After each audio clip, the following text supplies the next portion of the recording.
Hi,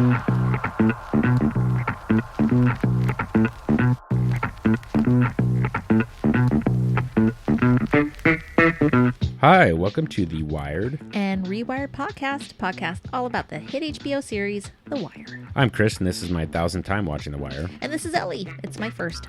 If you're new to the Force or a longtime veteran, we think you'll find something here to enjoy. Today, we are covering Season 4, Episode 3, Home Rooms. And as always, we begin by popping a recap. With his lead dwindling in the polls, Royce resorts to extreme measures to stall Carcetti's momentum. At Bodie's corner, Michael proves adept as a runner, with both Bodie and Marlowe taking notice. A re-up bodega is put under surveillance by Omar and Greggs for different reasons. Rawls replaces Asher with a company man, Charles Merrimo, who pushes a new agenda on the detail. To Freeman and Greggs' dismay, a domesticated McNulty invites Bunk over for dinner, which ends with the two remembering the good old days at a familiar spot.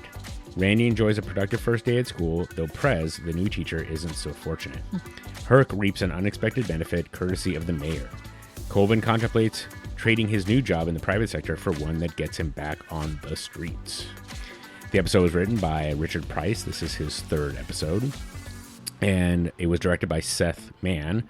This is his second episode. He also directed Season 3, Episode 10, Reformation, and it premiered on September 24th, 2006.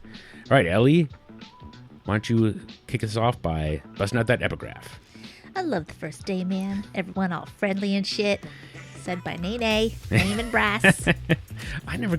Nene, like Weebay, but different. Oh yeah. Anyway, were you remember when we started this podcast and we were all friendly? Yeah. And now things are just just tense and now just the shit. Exactly. We're just going after each other always. Anyway, oh wait. So Ellie, you're a former teacher. I'm going to ask you a bunch of questions during this, but great. Do you remember the feeling of people being all friendly on that first day? Yeah.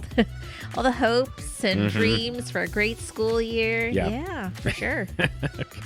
I always remember going into those hopes and dreams, like, okay, yes, this is the year where I'm not going to procrastinate on homework. That lasted about a day. Oh. So, okay. Well, any other initial thoughts before we get into it? I told you this before we started, but this was a hard episode for me to watch. There were a lot of moments where I just had to pause and say, okay, I'm going to watch the rest of this tomorrow or something, because just the interactions with the kids and what they're going through, it's so hard sometimes. They're amazing. They are amazing. That I'm seeing why season 4 is so well loved. Yeah. And I totally agree. And I think that just for a little bit of synchronicity, Alan Sepinwall, I mention all the time, says that his rewatch was almost harder because he knew what was coming. Oh, really? And he felt powerless to stop it. So it just really goes to show how you see these things happening, and it just affects you so personally that you want them to not happen, and yet you know that they are. So. Exactly. And so, okay, we are going to this episode will have a slightly modified format in that, because of Ellie's experience, I think it's going to be really valuable to ask you some questions, personal experience questions kind of things as we go into it. But otherwise, before we get started, as always, we have to review your predictions. You did, again, quite well. Okay. So you started off by saying Herc keeps his position. So not only did he keep his position, but he's, got some positive news in his direction. So that is great. So you got that right on the money. You also asked the question about the unit or the detail. What does proper supervision mean? You said we'll get a new boss who will be a hard ass. Yeah. Bingo, bango. Good work. Odell Watkin is going to back Carcetti. Now, this one is not. He did not officially do that. Yeah. But you can see that he is. Yeah. Okay. So you're seeing it coming, and you see the first steps towards that. Right. Mm-hmm. And then, though Royce might change the direction that it seems to be going. But nevertheless, school will start. Prez will have a dangerous minds moment. Now, when you said dangerous minds moment, I have not seen the movie yet still. So can you explain what that means? Well, in my mind, it was going to be the point where, Michelle Pfeiffer, she's so desperate to get their attention that she starts bringing in giant candy bars and throwing candy bars at them to get, she is doing anything she possibly can to get them to actually just listen and pay attention. I see. They have no respect for her at that point. But he can't even get that far in this episode. He can't even get to throwing candy bars because they have no desire to learn anything from the man. Okay. Well, I mean, I'll say there's a couple kids that clearly do. Yeah. So, well, in any case, but that, of course, like, you got even without seeing it, I was giving you credit for it because obviously that's you could see it from a movie like that that's the setup. So anyway, in any case, so good job there. You said Michael working for Bodie may get in trouble. So he kind of experienced a little bit of difficulty, but didn't seem to faze him too much. So right. Yeah, I would say that's probably a what's the word? What I call it a no bet. Like you're not exactly wrong, but at the same time, nothing came of it necessarily. Right. You said no discovery of Marlo's body, so you're correct about that. Yeah. You haven't seen Omar. We will see him. Yay. Boom, got that. They didn't even wait. They just showed you right on the money. You said right at the beginning. He steals packages. Got that right. And that he'll have to contend with that. So that's interesting now, because now he steals 2 packages in this episode. One of them was a donation. Yeah, exactly. I don't think he stole that one. Yeah, exactly. So anyway, and then finally, with the boys box, you that was a guess. Obviously, Justin wins his first match, so no on that. But otherwise, a nice episode of predictions for you. So good job there. There is no commentary this time, and there's a great bit from All the Pieces Matter, so I'll add that, and then. I'll mention here. I've got the music as usual, but man, it's funny. There's a site called TuneFind that I go to, and so far the season 4 episodes are all bizarre. Like really? Because it's all just people just writing in, and guessing, and the person that wrote in this time, like. There were spelling errors, and I'm not sure that they were an English speaker necessarily. Okay. It's hard to tell.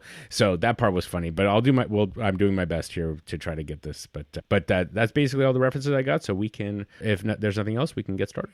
Okay. Well, here's what I've got for you. We're going to start with political warfare. See what Royce and Carcetti are up to. We'll check in on Bunk and McNulty and old times. We've got an ultimatum for Bodie. New Day, ... New Deal, question marks, what the New Day co-op is up to. It's the domestic life for Omar. We've got new leadership for major crimes. Colvin, once a cop, always a cop. Uh-huh. Nice. And then we've got F. Prezbo. Okay. F. Prezbo. Sure. Okay, so let's start with political warfare. This is not where the episode opens up. As you mentioned, it opens up on Omar, but we're going to check in here with Royce. Royce and Burrell meet to discuss the response to the murder of a witness. Also in the room, we have Parker and Watkins and Demper. And we probably recall from the last episode that Carcetti used that witness's murder to score points against Royce in the debate. He's gotten noticed as a result of that. Burrell tells the mayor that they're going to downplay the case, the importance of that witness. Royce decides that he needs to play hardball. And he says to Parker that they're going to deny favors to anybody who's riding the middle. So if they're contributing to other campaigns, they can forget about favors from the mayor's office. They said use city resources to remove Carcetti's campaign signs. And then also, look for parking violations outside of his office. And he asked Burrell and Demper to go to the press and cover for him by downplaying the murder victim's role and to take the fallout on themselves. Demper is not happy with that. He says he's dead even with Bond, and this is going to affect his re-election campaign. Royce says, basically, do what I do, or you're not going to be on my ticket at all. After Burrell and Demper leave, Watkins comes up. He confronts Royce. He tells him, hey, we had funds for witness protection, and you could have gotten them if you just matched them with your own budget. Royce didn't do that, and now a witness is dead as a result. And Royce really just kind of, poo-poos it and the decision that was made. Carcetti, we know, was involved with the witness protection program, and he didn't want to see Carcetti get a victory. What? Carcetti has a point. I went down to Annapolis, got matching funds for witness protection. You didn't earmark a dime to put him into play. Next fiscal year. Don't claim poverty on this. We're only talking $250,000. I matched those funds now, and that motherfucker Carcetti, he's got a campaign highlight. Tommy Carcetti expands witness protection program, fought for and won extra funds. Hell with that. I go after that state match funds after the election. So, yeah, I don't know. Any thoughts on that, Chris? Oh, sure. I mean, I always have thoughts. Many thoughts. Well, so the big thing is that, Royce's comment is he wants to go big dick with me. Yeah, I'll show him when he can't handle, right. which I thought was hilarious. When you hear that, you think, okay, I've been kind of taking it easy on this guy in terms, and you think that that's in terms of messaging, terms of like, I'm been kind of writing the fact that I'm the incumbent and just like laying off of, attacking Carcetti or whatever. And he doesn't do anything about selling himself better. Exactly. He just says like, here's why Carcetti is not capable. Instead, he just, I've got all these opportunities, these resources at my disposal because I'm sitting in the mayor's office. Yeah. As opposed to, I'm going to adjust my messaging. I'm going to go reach out to whomever. Yeah. He just does this other thing and it just really kind of bullies it. And so this actually comes right after the scene with Marlo and Bodie. And I know you're going to talk about that, but I thought there was an interesting parallel in that Demper there is trying to argue that, look, I'm running even with Bond and I've got to do kind of the right thing by me. Right. And Royce just steamrolls him and says, I don't care what you have to say. And that's kind of the way that Marlo treated it. It was that's true. I'm just going to take way or the highway. Yeah, exactly. I'm taking it now. And so I just thought that was an interesting parallel. That's a good point. And then, when he's talking with Watkins afterwards, he doesn't acknowledge that, yes, I fucked up. Like, and I think that was a really interesting part of it is like, if he said to Watkins, look, yes, I fucked this up. But I can't, if I give him a victory now, then I'm screwed. Right. Instead, he just kind of says, I will deal with this later. And I feel like there's a very important component to that. It's like, if you acknowledge your fuck up, then you can gain ground by saying, look, yep, I didn't think it was going to be a thing. And I'm sorry if this sounds callous, but like, it's terrible luck that this guy got killed, and happened to be a witness. Yeah. But now I'm kind of boxed into this position. I can't do it now.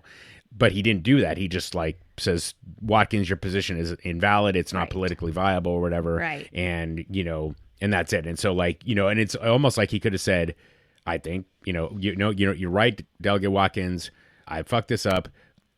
When we get through the primary, please help me to make sure that we, do right and then some. Yeah. But, instead he's just like, I'll just deal with you and your problems later. So just pushing Watkins away. Yeah, it's not going to be good for him. Yeah. So anyway, those are my thoughts about that. Okay. Well, more on Royce just generally being kind of an asshole. He asks to meet with Herc. And as we recall, Herc caught him getting a blowjob from his secretary. It's funny that Herc passes by the secretary on the way in. Right. There. She looks all pretty and cute. And Smiles and nods. Yeah. It's interesting. Oh, I know. So how interesting. But Royce is concerned about Herc's career. Why he's there, what brought him there. He tells him the story about how he was 32nd on the list to make sergeant, and he knew that if he did this kind of a detail that might help. Somebody might reach down and pull him up. Royce tells Herc that, he's heard that he's a good officer and a loyal officer, and that he should be doing things better than driving around politicians. When he finds out that he was 32nd, he's like, I thought you were going to say you were 65th or 90th or something like that. 32nd. So right then and there, Royce calls up Burrell on Herc's behalf and says that he should be into the next sergeant's role or sergeant's posting.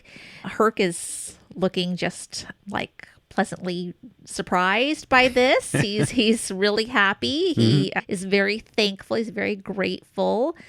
And, Royce says, don't mention it. We know exactly what he does not want him to mention. But this is exactly what Valchek said would happen. Exactly. If he could just keep his mouth shut, then that he would be, like Valchek said, what I would give to be in your position. Right. Because it's clearly a good position to be in. Yeah. Yeah.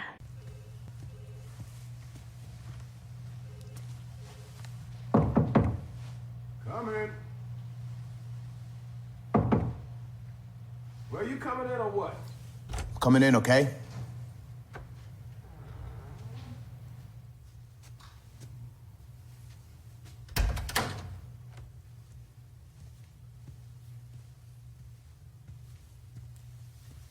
You asked to see me, sir? I did.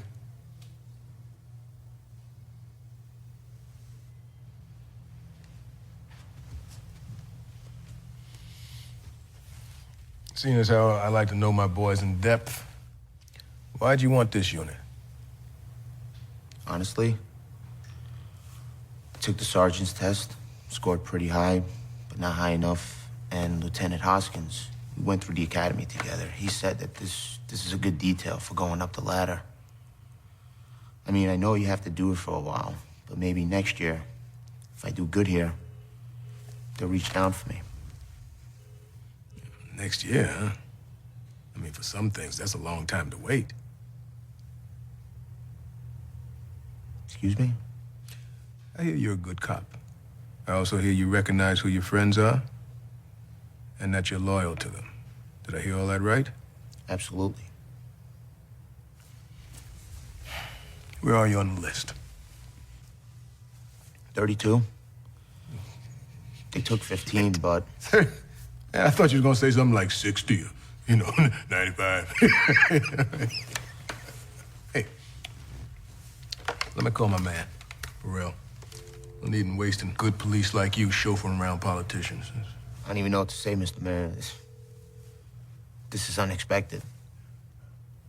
Don't mention it. Yeah, you caught that. The only thing I would say that I think is interesting is now Burrell knows who Herc is. Yes. Which I think is kind of unseen in this, but having the commissioner know your name has some value as well. Sure. So for sure. Yeah. Yeah, I think the guy who plays Herc, he does a nice job here too. He's usually I just find him to be, like I say, always like a knucklehead and just like a meathead. But here I feel something for him. Absolutely, and yeah. The position that he's in and just what he communicates with his eyes and kind of this nervousness and humbleness. I thought it was a nice performance. Yeah, I agree. And now that you mention it, like the way that he comes in and he's honest about it. He's like, I didn't really want to do this. Yeah, exactly. But it's a career move. Yeah. I feel like Royce appreciated that as well. It's like, I just wanted to protect the mayor. It's like, no, you didn't. You didn't care about. But he really comes taking through a bullet honest for the mayor. Yeah, but as you said, exactly. But honesty and humbleness, humility, I should say. Yes, but definitely. Matter. All right, well, let's go to Carcetti. He's actually getting good at making campaign calls and making some money for them. And so while he's doing that, however, Royce has made all of these, let's call them edicts. Mm-hmm. And now there's construction work going on outside the office. Their campaign vehicles are getting towed away. So making life hard for Carcetti to do the work that he needs to do to be a successful candidate. Anyhow, that night he goes to the funeral of the witness who was murdered with Wilson. He asked Wilson, hey, did you call the press and get them there? Yep, done that. He goes in, and also there are Watkins and Marla Daniels. And Carcetti comes up. He's very respectful. He goes to meet the gentleman that's standing next to the grieving mother. He says, I know who you are, shakes hands with him. He kind of tries to tell the mother, I assume it's the mother, that your son shouldn't have died because he was a witness to a murder. She's like, what? And he realizes this is not the time or the place to push that agenda really quickly. And he goes and, stands by the casket. And then he goes over to Watkins and Daniels. He wishes Daniels luck in her campaign against Unetta Perkins. She says that she's a little worried even on the mayor's ticket about that because Perkins pretty ensconced in that position or in her district. And then as he leaves, the press is there ready to talk to him, but he says he's not going to. And Wilson's like, what are you doing? Like, this is what you wanted. This is a good opportunity for you. But Carcetti says, this is not the time or the place. And, they've got a shot of me coming out of the funeral home. That'll be on the 11 o'clock news. That is enough. If I make a make a scene out of it, if I try to grandstand this opportunity, then that's going to look shitty on me. So, but you can see Watkins is impressed by his participation, by his arrival, his presence, I should say, at the funeral home. Yeah, exactly. And I mean, I think that you can see that he's both politically savvy to recognize that it would look bad to use the moment for making a statement, but at the same time, he also recognizes the humanity of, he was trying to connect with the mother. I'm pretty sure it's the mother. But then just immediately is self-aware enough and kind of empathic enough, or empathetic in any case, enough to recognize that, she doesn't care. She's just here and trying to grieve. And he just backs off and he, just connects with her on that level. So you do see these two sides of him, one after the other, essentially. Yeah. So, yeah. But yeah, that's a tough scene too. Just, seeing a mother deal with the death of the guy. I mean, everybody in that room did an amazing job conveying that. The people who are just wiping away their tears on, sitting in the seats, aside from the mother. I mean, the mother was, oh my gosh, when he puts his arms around her, takes her over to the casket, I was like, I feel that all the way in my soul. Yeah. I think there's something important to acknowledge here as well. It just sounds so tone deaf, I guess, but I'm going to say it anyway. Having grown up, in the suburbs and then, living in the suburbs of Seattle, the notion of dying young is, you think of it in terms of, essentially getting a terminal disease, not gun violence. And this just really illustrates, I just get the sense that the scene that they're showing here is one that people are aware of. Maybe not used to necessarily, but they know that it happens. And I just, there's just something really, it's worth taking the moment to, I think about what it must be like for people who live with that, knowing that gun violence is out there as essentially more likely than anything that might, health wise, that might kill you. So it's just it's obviously tragic. So you want, we want safe, secure places for people to live. And, unfortunately it's just something that exists as part of America. Right. Okay, well, let's get to something a little lighter. All right. Old times. Bunk and McNulty. We know Bunk is on the hunt for Lex, who he believes murdered Fruit. He decides to go check in with McNulty and Beatty. He's been invited over for dinner with them and the Rugrats. And we meet Beatty's kids there, Jack and Carrie, and they're hilarious. They call McNulty McNulty. Yep. I love that. And the binders. Yep. We remember that the binders they have are from the anti-terrorism talk or briefing that they had in a previous episode. What was it, the second episode or the first episode? I can't remember of the season. Yeah, it was the second one. Yeah, so that was pretty funny. And so they have spaghetti for dinner and they're sitting there and drinking the wine that Bunk brought. Why Bunk does not bring his wife or child Excellent question. Excellent question. Is interesting to me, but whatever. We know they exist. The show's on a budget. Okay, yeah. So, Bunk wants McNulty to go out for a drink with him after dinner. And he's like, I don't know if I should. And Beatty says, yeah, go. And so they do. But McNulty is not the drunkard that he was before. He's a lot more reserved in his drinking habits. And Bunk, it's like he doesn't believe it. It's like he thinks that this is an act that McNulty is putting on. And he talks about a lake trout, comparing McNulty to a lake trout that is trying to be something that it is not. And, that McNulty is trying to be something that he is not. Domesticated, I guess. Yep. And McNulty says sometimes things are what they seem. So I like it. Yeah, I do too. Do you feel like Bunk is trying to kind of pull McNulty back? Yes. Okay, you do. Okay. Oh yeah. It's selfish what he's doing. Okay. Yeah. It's not like, man, this is not you. I'm really concerned about you. It's Bunk wants his old drinking buddy. Bunk wants his old, homicide investigation buddy. That's what this is about. Yeah. What do you think? No, that was mine. That was my read on it as well. Yeah. But so anyway, I just wasn't sure how you had interpreted that. Yeah. So I don't know. The conversation about the lake trout though is, I feel like, kind of interesting though, because I don't know. I guess I guess there's not really any. How do you call he's basically saying, McNulty, you're not living the life that's true to who you are. Right. Which is kind of a shitty thing. I know, it is. For instance, yeah, like I totally don't respect your choice that you've made here for yourself. Yeah. After I just ate dinner with your family. Right. Yeah. I mean, terrible. It's curious. So I guess I have to wonder what Bunk's motivation here is. Yeah. So yeah. I don't know. I guess he's seeing, probably seeing that the old life that he knew. Yeah. That old, his I guess this pillar that was part of his old life, or is no longer there. So, yeah. Yeah.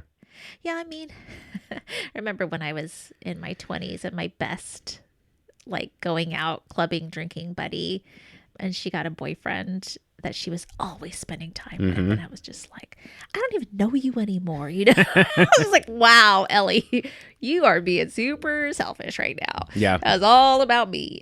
Yeah. Nothing to do with my friend. That's okay. All right. So we've all been there. We've been there. Okay, so I'm going to move on here to an ultimatum for Bodie. Okay. All right, so Bodie, we know Bodie has been largely operating solo, right? He's getting some drugs from Prop Joe and working an open corner that Marlo doesn't have, but sure enough, he gets a visit from Marlo. Marlo says, hey, man, he took this corner that wasn't doing much business at all, and now there's a lot of people coming by, and he does kind of pretend like he doesn't know who Bodie is, right? I think he messes up his name. Boney, something like that. He tells him, all right, well, you're doing good here. So you can either sell my stuff or you can leave and I'm going to put one of my guys here instead. And we know too that the stuff that they get from Prop Joe is better than what Marlo has. Marlo's product is inferior. He tells Bodie that he's got a little time to make that decision. Partlo's going to come back later for the answer. Snoop is also there, kind of checking the situation out. And then we also see Michael, and Marlo recognizes Michael because Michael wouldn't take the $200 that Marlo was giving out for school supplies. And Michael is working as runner for Bodie. That's why he's there. That Nene gave him that position last time. And he sees potential too in Michael and asks Chris to find out more about him. What does he call him? Like a puppy with big paws? Yep. Yeah. Big paws on a pup. Big paws on a pup. So they I guess they're saying he's also looks like strong, like he could be stand his ground or something. Is that what they're saying too? Or they're just like he's the big paws on a pup. It just makes me think that you're appraising his size or something.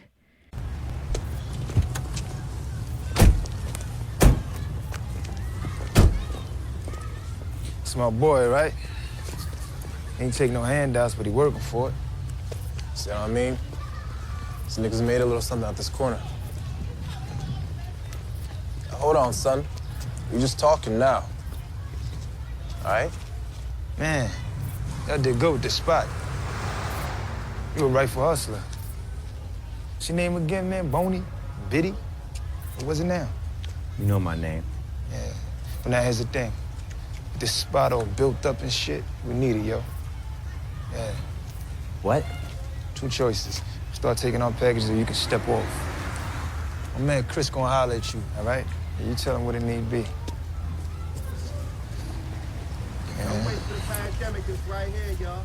Don't sleep on the pandemic. I wanna know more about that boy right there. Got good sounds on him.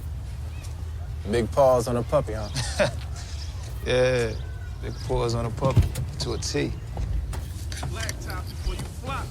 Oh, well, my experience is like if you ever see like a puppy that of a large dog breed, you can see just from the paws that they are going to grow into something bigger. Yeah. And I think that's kind of like they're kind of saying like not necessarily what they see right now, but that they see opportunity for him, or if a potential kind of thing. It's just like, I don't know, are they going to try to turn him into muscle or something like that? I guess that's why I was wondering about that. Yep. Okay. Anything you want to say about that exchange? Just that, I in rewatching this, I was like, what, Bodie's just like in this just really tough position. I'm not really sure what you do here. Like, and he has no alternatives. Pretty really. much. Yeah. Yeah. And it's just rough. Like, you have Marlo show up and then, you just realize that, he's got, all this firepower behind him. Yeah. So there's not really, and when you say behind him, like they're standing literally, there, like looming over. And there's literally nothing, it's not like you can appeal to anybody else to help, right? I mean, and so that's kind of the tricky part about being an independent. I don't know, it's funny because to think about it in terms of the metaphor for big business, right? You have independent bookstores, for example, and then like Borders or whatever, Barnes and Nobles opens up across the street, and you're like, what the hell, man? Yeah. And he's like, well, there's, a lot of people buying books here, and thanks to you, and now we're gonna move in. You can be the manager, I suppose. And it's just it's tough. That was the premise of Got Mail. Oh, is that right? With Tom that one. Hanks and it was cute. Meg Ryan, Meg Ryan. I saw Sleepless in Seattle. I only needed to see that movie once. Love it. Oh, really? Because I do. I love romance movies. Sure, but the funny thing about it is, and as we'll say, like, by the way, friends, one of the ideas that we're kicking around about when we finish this series is that we might have Ellie be the expert on romance movies, and I watch it for the first time. He's gotta watch all my chick flicks, and I have to not sound like a jackass as I watch it. But the funny thing is that the You've Got Mail story I know enough about because I've heard about how it has not aged particularly well. No, so it hasn't. So anyway, nevertheless, but I think we've gotten a little off track. We got a little off track. Bring us back. Okay, well, let's keep on here with Bodie and Michael, because Michael, he is definitely showing promise. Mm-hmm. When the customers try to cheat him out, they're trying to get more drugs out of him for the amount of money that they're paying. He's like, no, that's not right. This is what you give me and this is what you get back. And Bodie's impressed by that. Mm-hmm. And he tells Michael, like, why bother going back to school? Do this. You're good at this, clearly. And so he's, Michael won't agree to that. And so Bodie says, well, I'll give you an after school job.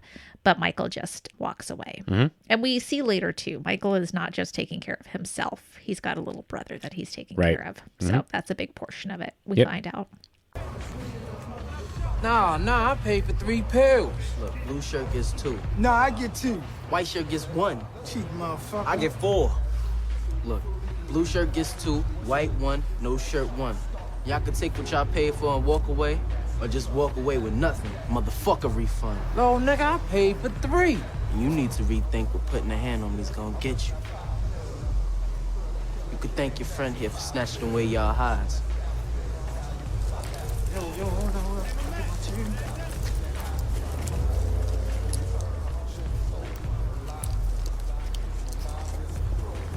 Yeah, that's what I'm talking about. You don't rattle. Yo, you come up under my wing, youngin', you ain't gonna do nothing but rise, man. I don't even know why you thinking about quitting. Look, man, like I already told you, I'm all the way repaid. And tomorrow's school. Oh, man, what the fuck you wanna go to school for? What you wanna be? An astronaut?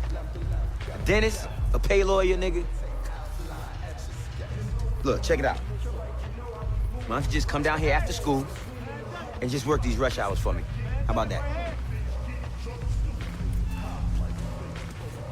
Yeah, I think that, and so a couple of things that I thought were interesting. So first off, I might as well mention off the top that, like, Tristan Wilde, who plays Michael, his running form, I just felt like that if there was one moment where I'm like, his acting, like, needs some work, like, I don't know what that running for. His, like, hands were way up at his chest. It was just like... That was weird. This doesn't strike me as the way that people run, but nevertheless. Yeah, exactly. But nevertheless, I think the interesting, connection here is that Marlo and Chris saw opportunity Yeah. for Michael, and then of course so did Bodie. So and he's seeing it firsthand. And then I also think there's something interesting about.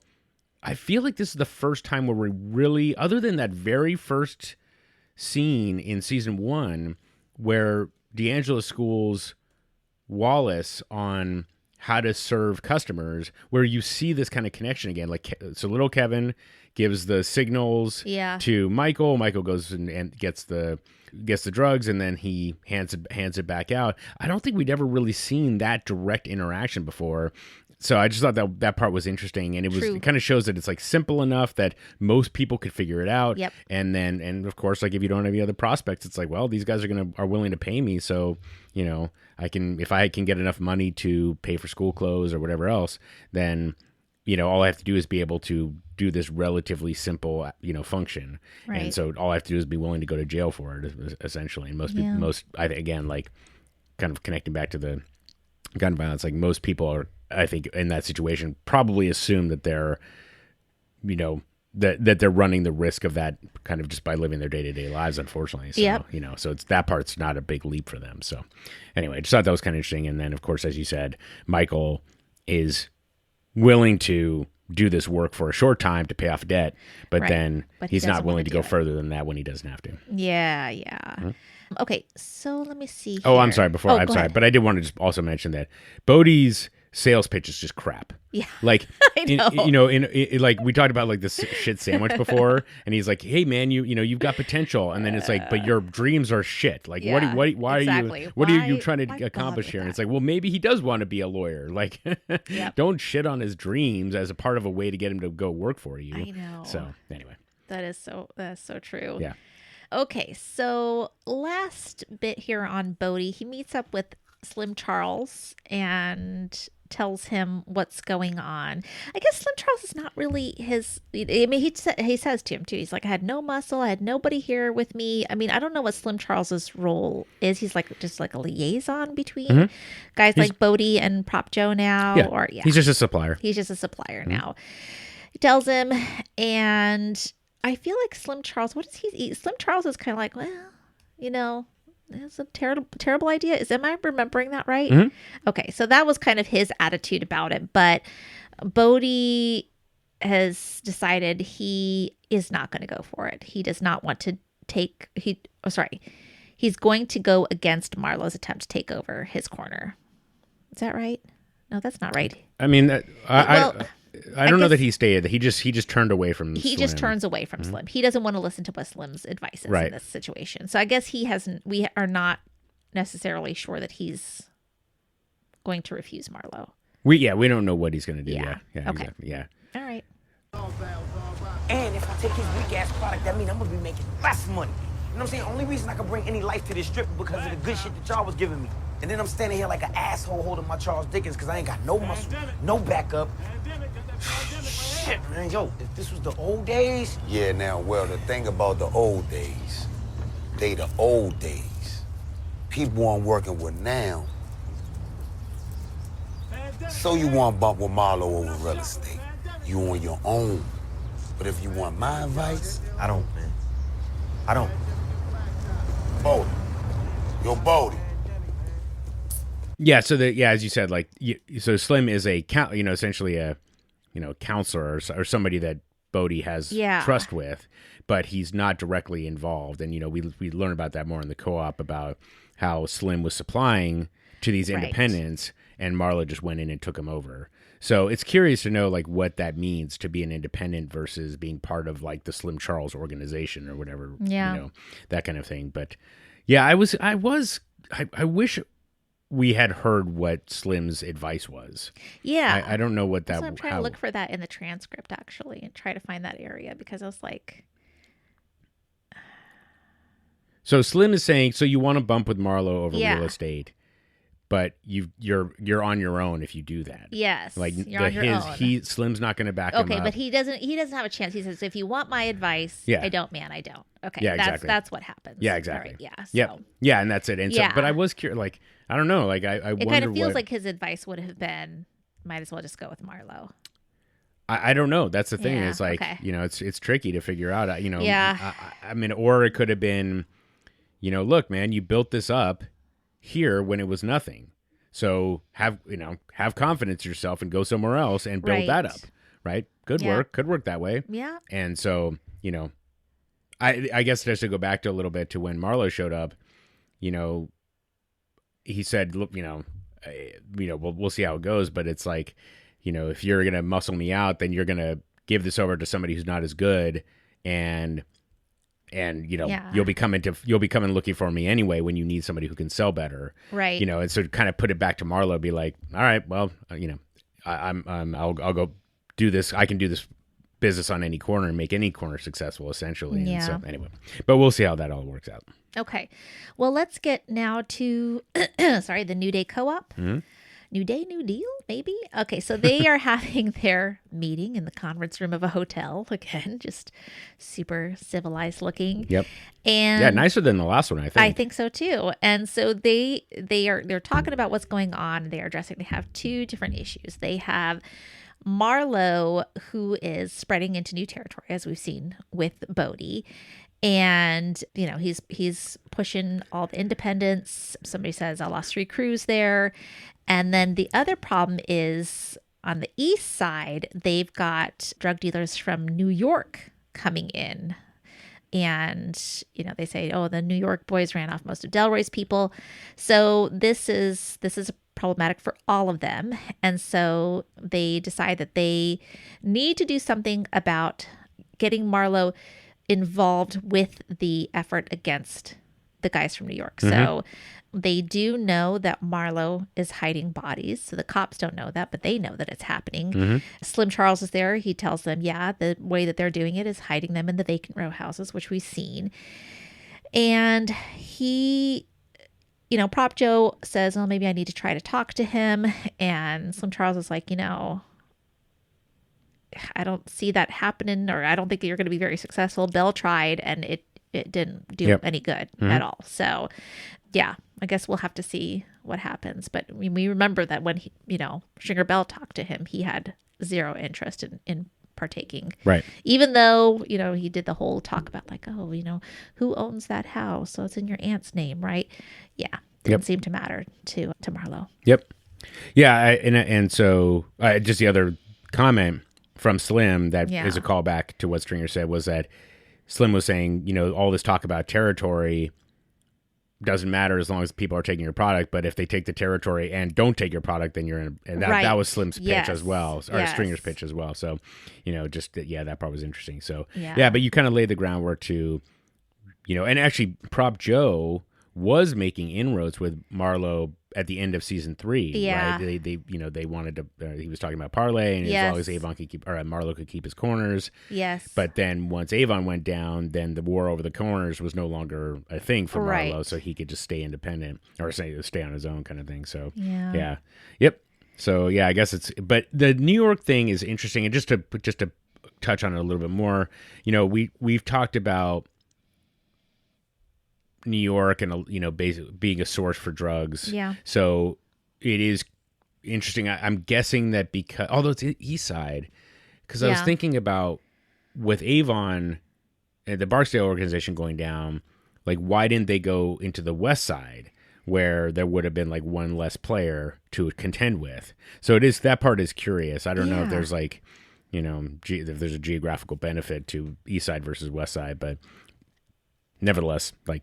There's, as far as I can tell, Slim is the only person representing West Side in that co-op. So that part is kind of curious. That's I guess. true. I don't know. Anyway. Okay. Yeah. All right.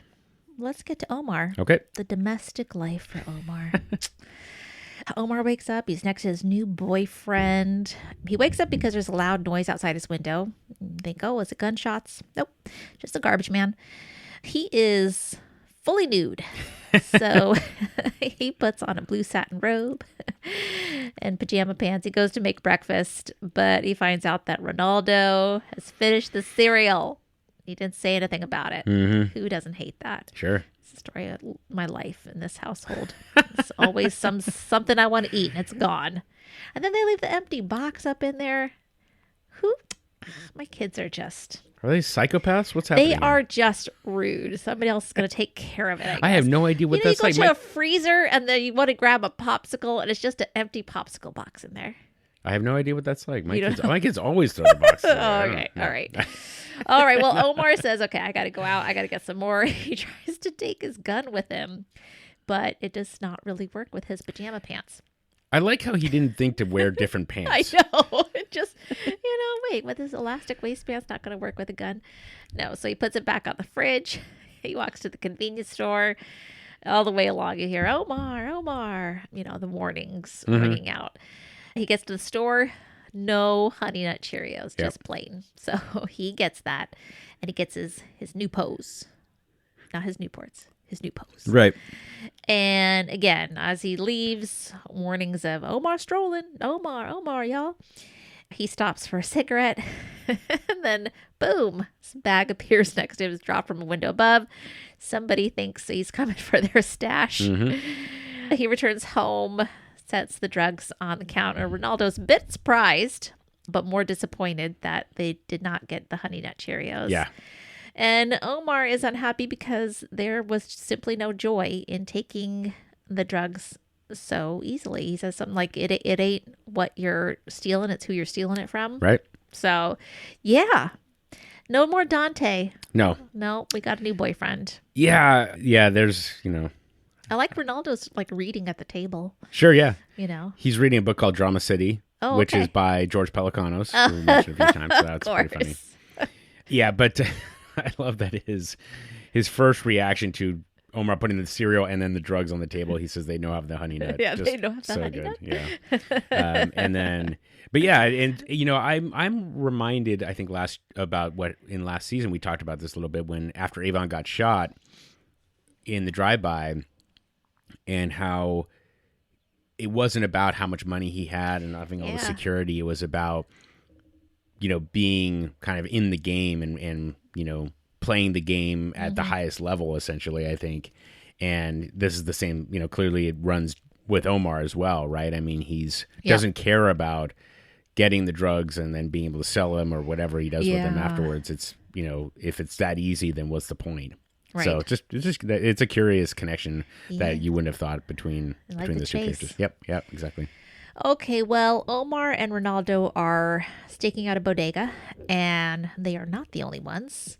Kima is there taking photos of the store owner, and she does not realize that she's being watched by Omar and Ronaldo.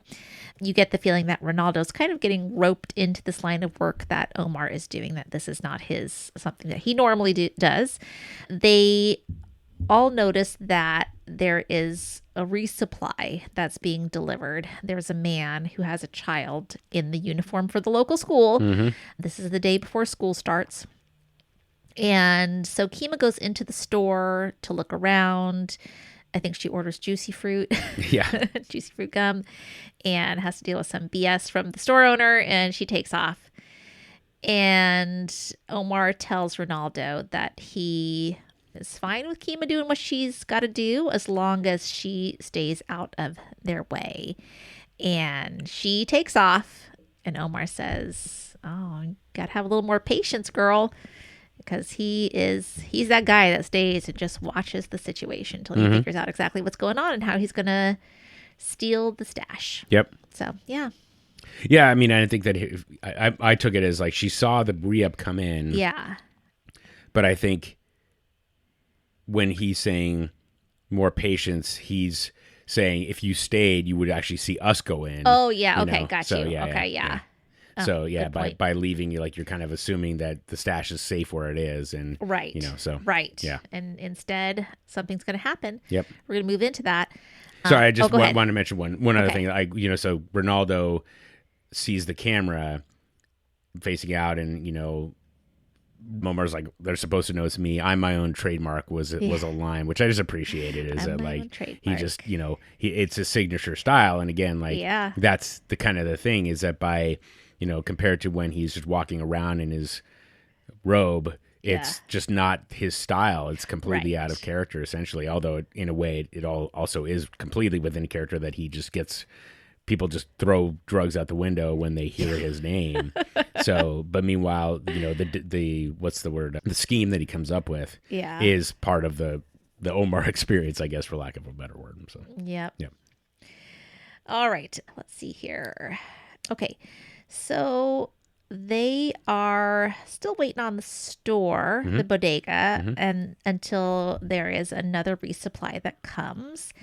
And Omar tells Ronaldo he's got to go in. He gives him a gun, and I couldn't tell what was up with the gun, but Ronaldo thought it was not going to be sufficient for the job for some reason. And the store owner, so I found out that's Old Face Andre. Correct. That we were hearing about before when they were doing the shooting in the woods. Exactly. Okay. Very good. Yeah. The one that Marlo had to then go and talk to. Yep.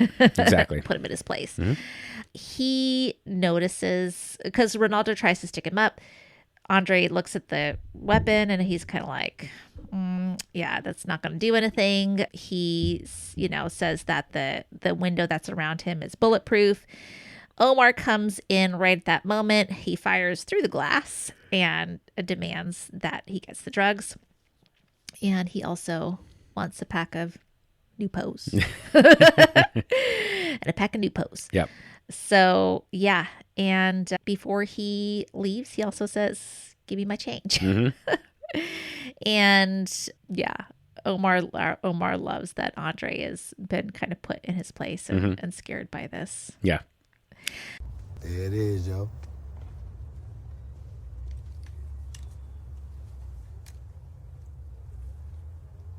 Que pile mierda. Why not give me a water pistol? Hey, yo, Ronaldo, you just worry about how we gonna do.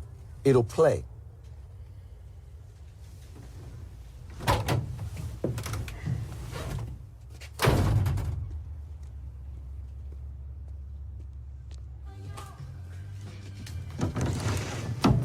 Oye, Gordo, the package. Avanza, cabrón. With that raggedy ass piece? Nigga, is you crazy? Loco or something? Don't you know this shit is bulletproof? You don't understand. You heard what the boy said?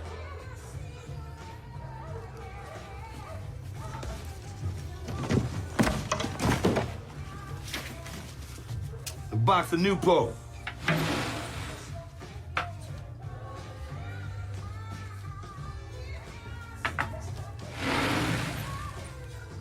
My change, yo. Wow, me.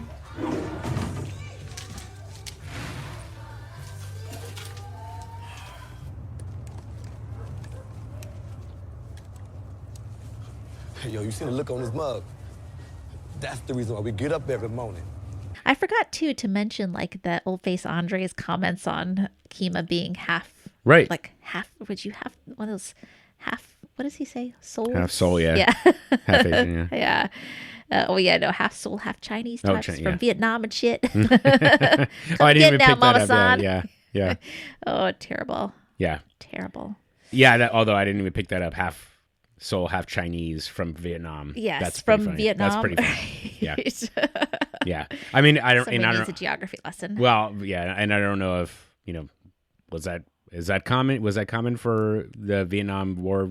The soldiers over there to do that. So, yeah. And Alan Sepinwall did mention that was the first time where he realized that Sonia Sohn, that might have been her ethnicity, was African American plus Asian. Oh, really? Yeah, she's half Korean, I think. Is that right? Okay. Yeah. Yeah. So. Yeah. So I was curious. I mean, it's just curious too, because I don't know what it was that I don't think I recognized it either. Oh, really? Oh, I did right off the bat. Well, yeah, I mean, you being Korean, yeah. I would kind of expect you have an eye for it, but yeah. I don't know. I guess I didn't really know what it was how I missed it, I guess. But of course, like once you see that, you're like, yeah. Okay. You're like, oh, wait a second. Yeah. Oh, yeah. So yeah, just a couple. Sorry, were you done with the scene? I am. So yeah, so the I don't exactly know what the gun caliber was that Omar gives to Ronaldo. I think it was a 38, which is pretty small compared to. Whereas I think he's using a 50 cal. Oh, okay. Which when is he goes huge. in there, okay.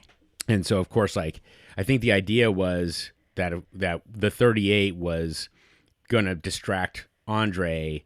And just kind of like he's not going to be afraid of it. And so by not being afraid, he's going to be putting himself in a position that when Omar comes in, he will be in a more vulnerable position because like you don't scare me. I'm not going to do it. I'm not even going to crouch behind the counter if you're in there. Whereas if Ronaldo had gone in with a much more powerful gun, then Andre might have put his defenses up ahead of time. So, and then of course he pays for not only does he ask for the boxing glove, but he pays for it. And so there's something really hilarious about that, right? He's going to steal the illegal drugs, but he's going to pay for the legal quote unquote drugs. So just thought that was funny, and I like the exchange of like giving my change. Yes. And just throws it in there, all crumpled bill. So, yeah. So anyway, it's a great scene too overall. Yeah. So I love it. Yeah. I guess that's all there is to it. Okay, well, let's get into the new leadership for major crimes. Kima comes back to the unit, and she's talking with Freeman about the bodega and what's going on in there. And she tells him, it doesn't make sense. He drives a shitty car. This is a crappy little mini mart. But guess what? That back door is reinforced steel, and there's a high-end camera. And then she says, I think I saw the re-up today, too, schoolgirl with a backpack. Freeman says, okay, well, I've been looking at the cell phone records for Old Face Andre because they have that recorded call of him talking to Marlo Stanfield. And they have tied him to Monk and to Fruit. Kima says, I don't think that you're going to get a direct link to Marlo.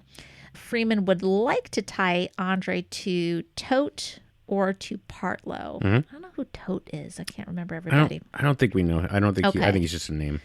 All right. Well, at that moment, Lieutenant Asher leaves the office. He says, I got to go see the deputy commissioner. And we're all like, oh. And he even says to them, he's like, did you guys get, cause something that's going to get us into trouble? And they're like, no, there's nothing. There's nothing to worry about. Everything's good. So, yeah, that's not the case. No. After all. Right. So let me know if you want me to continue. No, I mean, not much to it. Just the comment between Freeman and Kima about it. Good thing he wasn't down at the ocean. I feel like in a way, they were dismissing him as well. Yeah. And they kind of, now you see what happens because they treated him essentially as this, walking signature or whatever. Yep. Pawn in their scheme. Well, Rawls is briefing Merimo and telling him about what he needs to do to take over the major case unit. And Merimo's concerned about the subpoenas. And Rawls says that you don't have to worry about those. Those will not be served until after the primary, right? And let's see here. And then after that, they're going to ignore it anyway. Yep. So exactly. Who cares? Then that's when Asher comes in. And that is when Rawls says, guess what? You are relieved of duty. Yeah. Pretty much. Like, yeah, you've done a great job. Thanks. Yeah. So since you've done a great job, we are going to move you. I think they said the telephone reporting unit. Yep. Report there tomorrow. And, Asher's like, what, did I do something wrong? Nope, no, you're fine. But Merimo's going to take over. Yeah. So, yeah. And they also ask him how the beach house is coming along. Right. Which, of course, is a callback to, to when Kima inquiring about the beach house while getting the signature she needed. Yep. Yeah. So, just a quick mention. The telephone reporting unit of the Metropolitan Police Department is designed to manage and generate non-emergency incident or offense police reports telephonically. Oh. Sounds not very exciting at all. Sounds very, very boring. Yeah. Yeah. And so, did you get a read on Merimo from this at all, or? Not quite yet. Okay. No, I mean, just that he's clearly willing to do whatever Rawls wants him to do. Yep. So, he's a company man. Right. Okay. Chain of command. Oh, yeah, I've got a little more to say about him, but we'll get to that in a minute. Okay. Let me see here. So, Merimo comes in. He is, the others, I think it's Freeman, Sidner, and Greggs are there. Greggs has her feet up on the table. And Merimo is giving them a little speech. And he is doing the whole, I've done this work. I've sweated out there. I've frozen my balls off and all of that. And I understand the streets. And he says, yeah, we're going to work these cases together. But, you were going to do it with proper supervision. And they all kind of look at each other because they know what this means. And Marimo leaves, and you can just tell they're just like, crap. Yeah. What are we going to do? Do we stay or do we go? Yeah. So. Understand something about me. I may be wearing these bars, but I work the bricks to earn them. And I am stone cold police, first, last, and always. Froze my balls off in the winter, sweated them in the summer, ran, jumped, rolled in the dirt with the bad guys, 24/7, 365. Now, I'm a great admirer of this unit. Avon Barksdale. That was a 14-point buck you bagged. However, we are gonna do better. And if there's a case to be made out there, we'll make it together with good work and good supervision of that work. I want to be briefed every step of the way. Questions? No. Good.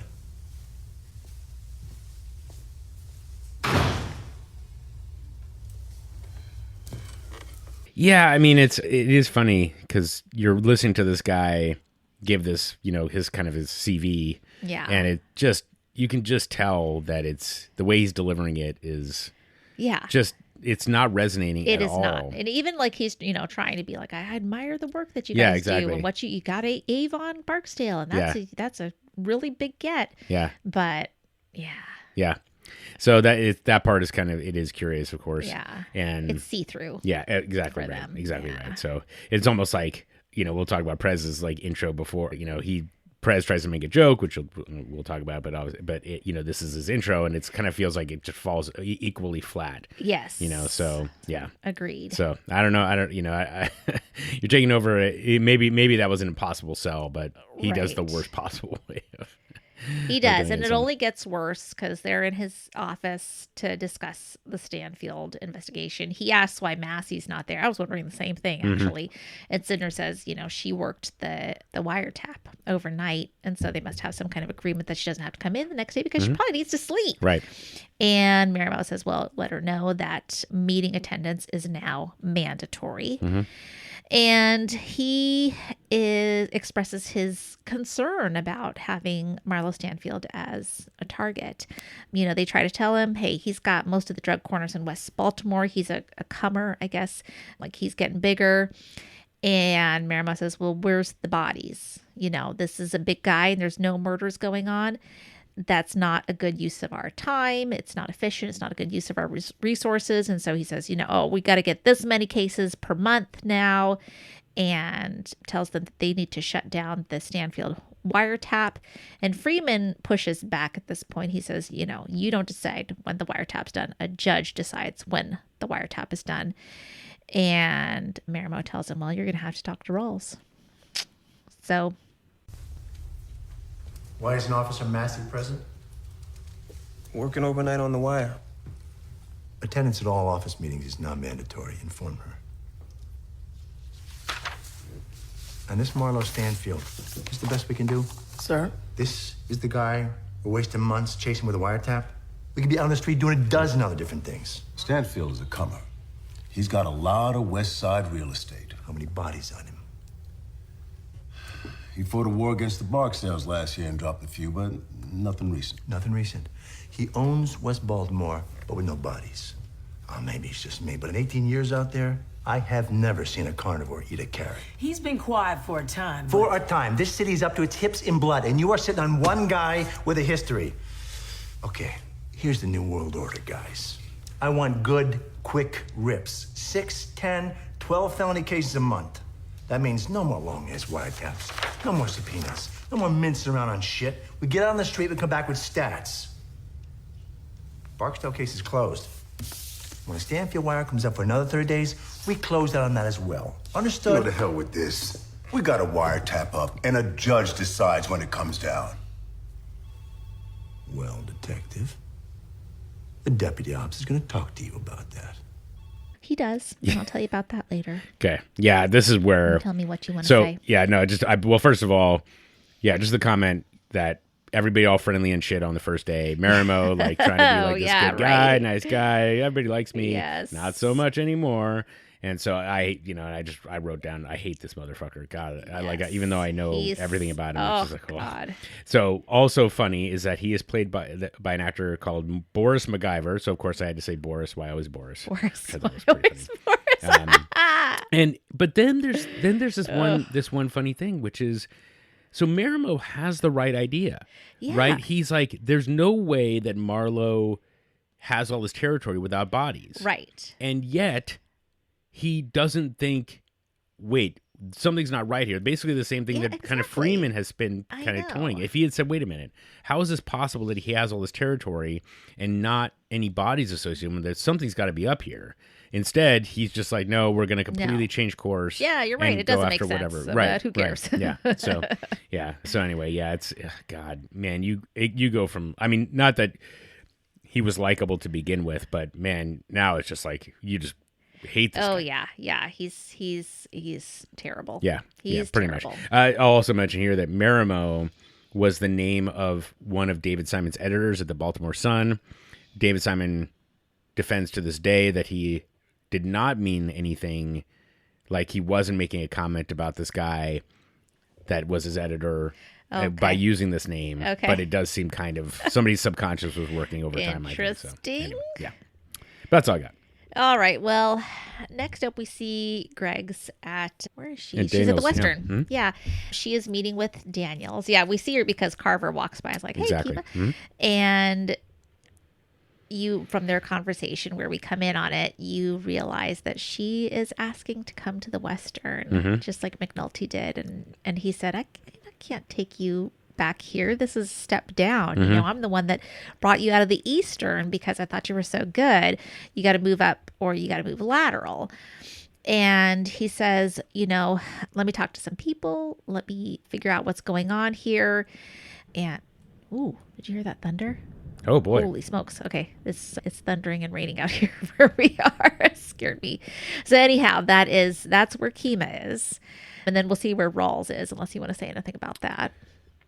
Not just yet. There's a good life lesson in there. Okay, yeah. Freeman meets up with Rawls, and Rawls clearly respects Freeman. He says that he's a good investigator and that he is the one that involved the judge in the first place on the wiretap, which is why it's working. But he tells him, I'm going to put into jeopardy the positions of the people you work with. Right. Right. Greggs and Sidner. And we know, Greggs and Sidner they knew what the risks were when they decided to serve the subpoenas, but now you could tell Freeman feels like this is his responsibility to keep their careers protected. Yeah, exactly. And so Rawls says, he respects his effort, and he says that he will transfer him back to homicide if he wants. And Freeman says, fine, I guess I'll do that. Nothing to get away from Marimo. Yeah. So that's where we are. I especially like the timing for when you flew your paper. Shrewd. I couldn't see anybody shutting us down. Not with the elections. What asshole would risk the headline? But to gut us from the inside out. Charlie Marimo, my Trojan horse. And now, let me guess. To save your wire, you're prepared to go to Judge Davis. If my memory serves, this isn't the first time a deputy ops felt the need to bury you. You have a gift for martyrdom. I wonder, though, are your disciples as keen for the cross?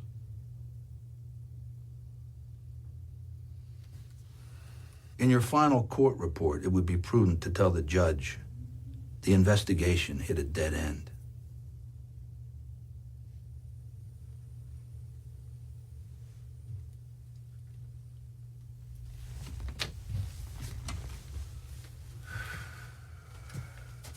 I doubt you'll believe it, but I respect the effort. You're a hell of an investigator.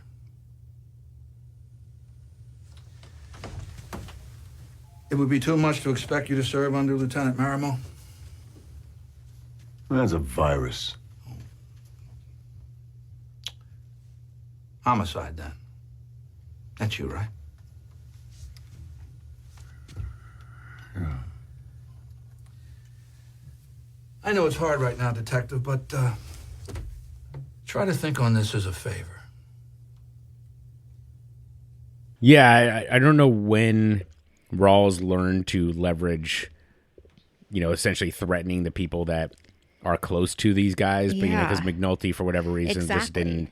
Rawls was just going straight after McNulty, and not after Bunk or whoever else, and that might have, but then with Bunny Colvin, obviously they did it with Colvin, exactly. And now Rawls is like, well, now I know I got this club in my bag. Yeah, I can go after your people. Yeah, and the exchange between them, it's really quite something, right? Because Rawls like, okay, I know where you're going, I know what you're gonna do next. Yeah. Here's why this is going to not work out the way that you're hoping. Yeah. Or, you might not care about your own career, but, here's the leverage point that you didn't think I was going to use going in.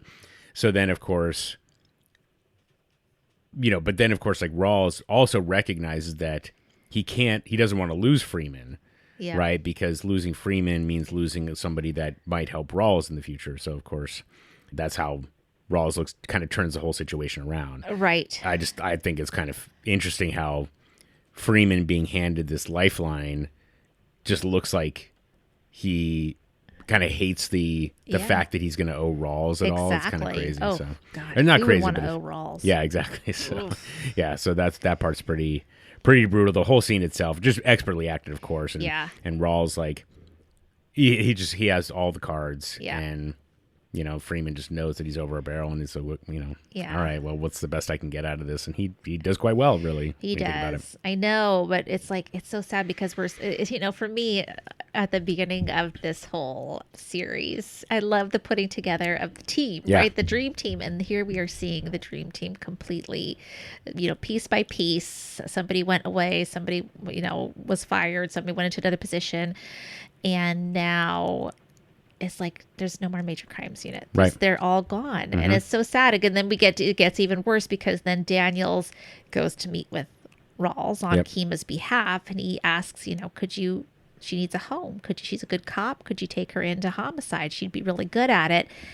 And he says, oh, darn, I just filled that position, and we know that it was for Freeman. And he says, well, I'll just see who I don't love anymore, or who offers to see who he doesn't love anymore, and then would transfer out a detective to make a spot for Kima. So I understand my old unit's gone to Lieutenant Mayoral. Yes, it has.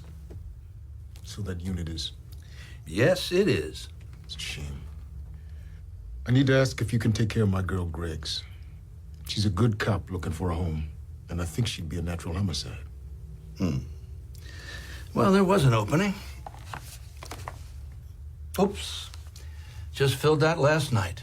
Another fugitive from major crimes. But for you, Major, let me see who I don't love no more. Yeah, that's a tricky part too, right? Like, I'm not sure what to... Like, some poor detective, just, through no fault, well, I guess, like, no fault of their own, or maybe just that they suck. They're not as good as an investigator as is possible, as Kima possibly could be. Just, it's tough for them. But, I wonder if this is... They don't make this connection, but, Daniels took on all the murders and in season 2, and of course Rawls got the stats for him. Yeah. So I feel like this might be the payback. This is the payback. Yeah, but again, the favor. Yeah, but again, like the same kind of thing, right? He says, "Let me see who I don't love no more. I'm going to do you a favor," and Daniels just just hates his facial expression does not change at all. No, it does. It's crazy. So it's just like I want to be in this office for the least amount of time as possible. Yeah, I would want to get fuck out of there. So Rawls is. It is funny to think about. Like, Rawls is coming off as just a complete asshole, and yet he's helping out the couple of the characters that we've grown to love over the course of the thing. So yeah, makes me mad. Yeah. All right. Well, I'm going to move on to Colvin. Okay. So once a cop, always a cop. The deacon, I love the deacon, comes to visit Bunny at his house. And he is just reading the paper on his front porch. We see political yard signs all over the place. Deacon says, I see you're at your leisure. I love that. I love that line. And we find out that Colvin has a new job as a hotel security manager. Very comfy job, good pay, benefits, company car, but the boss is an asshole. as can often be the case. But the deacon has an opportunity he'd like Colvin to consider. There's, the School of Social Work at the University of Maryland, and they've gotten this big grant, and they want to look at repeat violent offenders and see where in the cycle they can catch them before they become these repeat violent offenders. And they know about Colvin because of his efforts to deal with drug crimes in the free zone. Colvin says, I am not interested. I am good with the academics. I've had my time with them. So the deacon said, well, I can't change your mind. And he leaves. Mm-hmm. That's what they do this time of year. I see you at your leisure. I work 2 nights a week, 3 day shifts, and no weekends. I'm off till this afternoon. You good with it? Well, ain't the Hopkins gig, but it'll do. Pulling 52. Good bennies. That take-home car. I mean, the hotel manager's a pain in the ass, but still. Well, it was a bit free. I heard something. This thing over at the University of Maryland School of Social Work, they got a grant. Big money. Just stop. $500,000 to look at repeat violent offenders. Clinical intervention, all that mess. So they gonna study some shit, huh? Melvin, I had me a good helping of them downtown, tie-wearing, come to do good, stay to do well, college types last year. You sure? Because I sold them on it, should you want it. One of you a big man down on the campus. You the police that legalized it. The college boys loved that mess. Nobody else did, though. Well, I tried. You did. Okay. Yeah, I just the one touch I liked was when Colvin pulls up the campaign signs and he tosses them onto his porch. Yeah. And you just see this big stack of them. I thought that was a nice touch. Exactly. Yeah. And then one thing that they mentioned in the very first episode in the commentary was that as the season goes along, the political presence of the signs, or the presence of the signs, becomes more and more. Oh, yeah. More for obvious, sure. Yeah. And actually, I forgot to mention, of course, like Omar, who probably couldn't care less about politics, sees a Royce sign and takes it off and throws it on the ground as well. Yes, and actually where funny. He's smoking a cigarette, there's Carcetti signs next to him. Exactly. They're everywhere. Yeah. They're everywhere. So, it's kind of like where we're living right now. There's freaking city council signs everywhere right now. Yeah, they don't put them on people's property. No, I don't unless you put them on. So that's kind of curious. Yeah, but it is kind of crazy these days. Oh but my gosh. I just thought it was funny though that going back, that Omar is living in this vacant house. Yeah, and yet he cares about the Royce sign being on his vacant house that he doesn't pay rent for, I assume, or doesn't own or anything like that. I don't want this here. But yeah, and then I'll just also mention that there's a shot of Robert Wisdom. It's kind of a close up. And for some reason, I was just like, wow, he is a handsome guy. Like, I know that Chad Coleman will always be your favorite. Chad will always be my favorite. But I was like, dang, Robert Wisdom is a good-looking man. So yes, anyway, even for a shinehead motherfucker. Sorry, that's coming later. Yeah, come on. Okay. All right. So Colvin's at work at the hotel. He has been called to a hotel room where we see that there is a sex worker who has attempted to steal money from her client's wallet, and he has beaten her very badly as a result. He goes up to her, he kind of holds her chin up to see the damage that has been done, and it's considerable. And so he wants to arrest the man who did this, Mr. Gergen, I think they say. Yep. He's like, this is, he even asked him, did you do this to her? And the manager of the hotel, I believe that's who it is, says, no, you cannot do this. I mean, like, Colvin's trying to put him in cuffs, and he's like, no, he's a really good customer of the hotel. And Colvin is disgusted by that. He says something to the effect, like that, does he say once a police officer or something like that? No. He says something about how, being police, and then the manager tells him, but you're not a police officer anymore. In 30 years, I never. Yeah, in 30 years, exactly. He refers to his, mm-hmm. as a police. Mm-hmm. And he says, you're not a police officer anymore. And that is enough for Colvin to know that this is not the job for him. Yeah. Yeah. Sir, if she doesn't have the money on her, I don't know what I can do. Did you beat that woman in there? I just want my money back. Excuse me, Mr. Gergen, I need a moment with my director of security.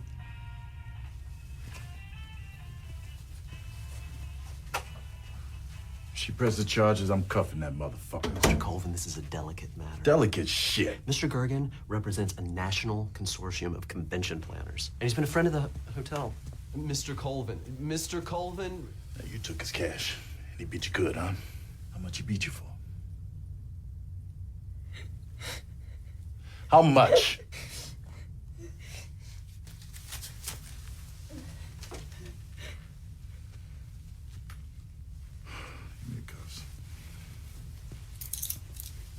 No, Mr. Colvin,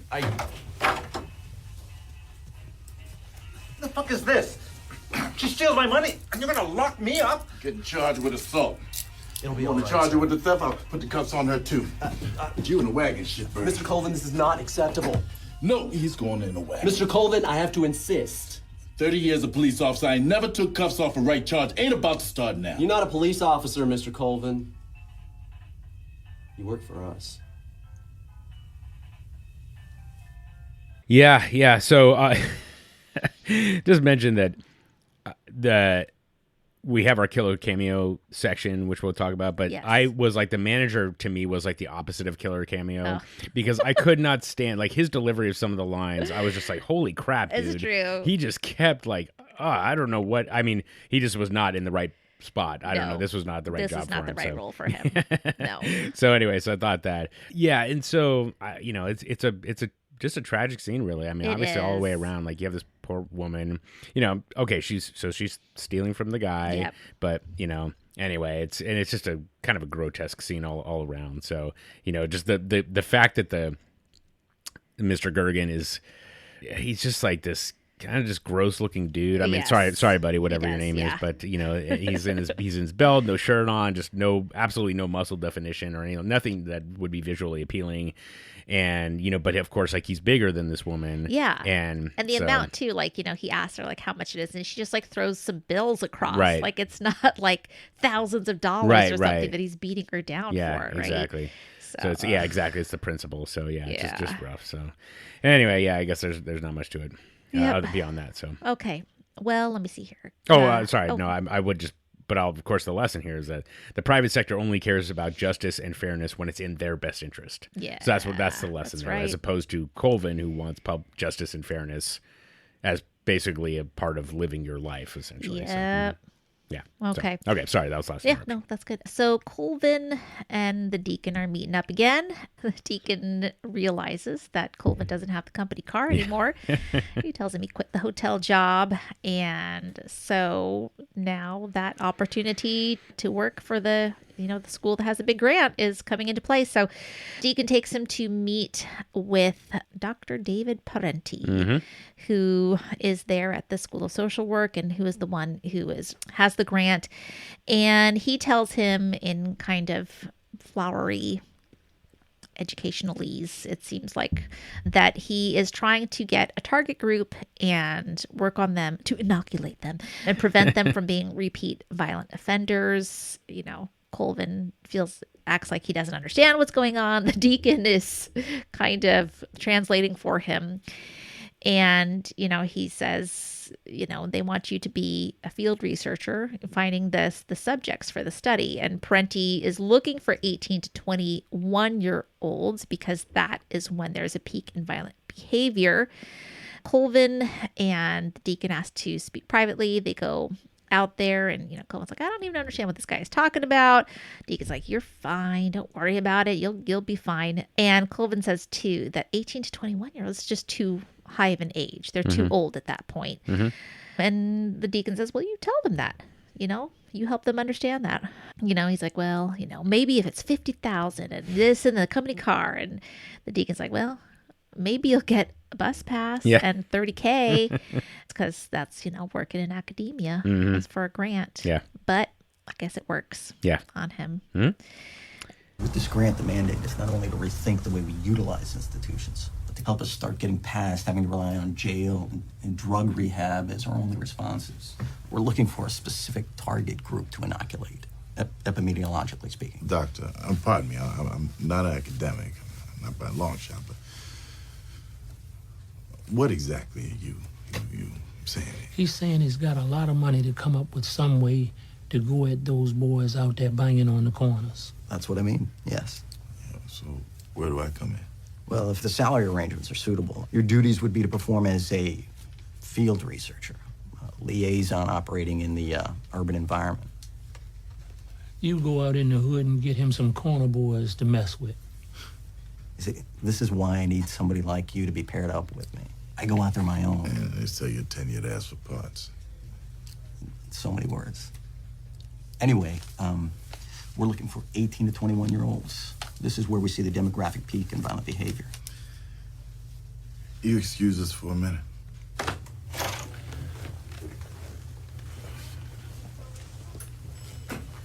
What happens when you ain't around to translate? Don't play ignorant on me, Bunny. You can back and forth with any of these guys. I've seen you work. Besides, it's clear. You ain't cut out for the private sector. 18 to 21.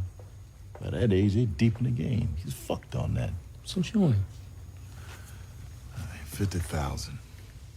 80-20 health plan and a take-home vehicle. I'd be amazed if they give you 30, an HMO, and a bus pass.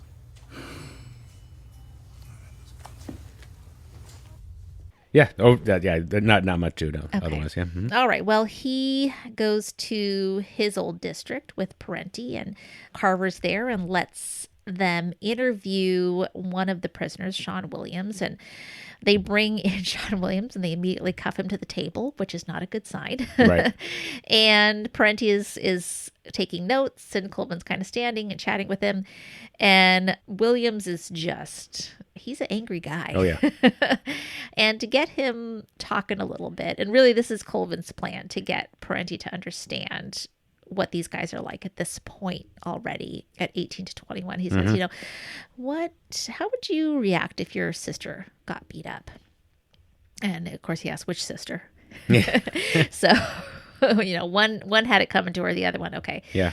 He says, I would kill him. I'd beat him up or whatever, or I'd have somebody else do it. And, basically Colvin keeps on asking, well, what if you couldn't do it? What if you were locked up? What if what if they couldn't do it? And then at some point, Parenti says, well, what point would you call the police? And Williams already is pissed off that this guy is taking notes. But at that point, he stands up, he grabs the pencil from him, or the pen from him. And then, Parenti gets out of the room so fast, you almost can't even catch how quickly he leaves the interview. Colvin, puts his arm behind his back and has him down on the table. And Colvin comes outside and checks in with Parenti, and he's like, yeah, well, maybe 18 to 21-year-olds are too seasoned. And Colvin says, well, we might need to go younger and suggest middle school kids. Mm-hmm. Surprise, surprise. Yeah.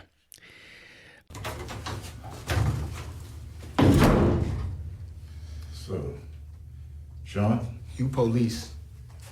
He ain't. Sean, how old are you?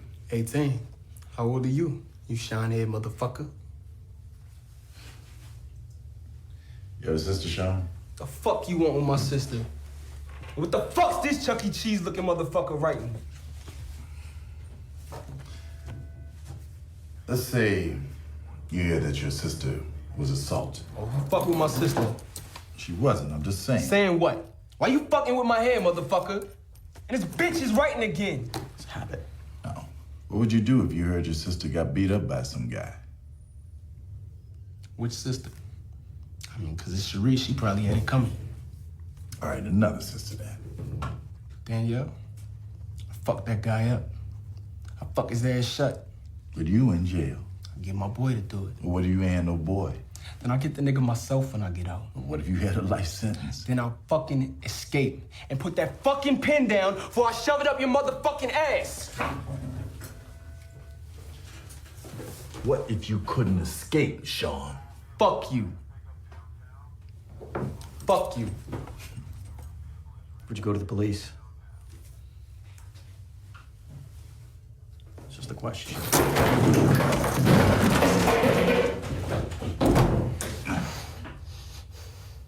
Son, thanks for being you. Thanks.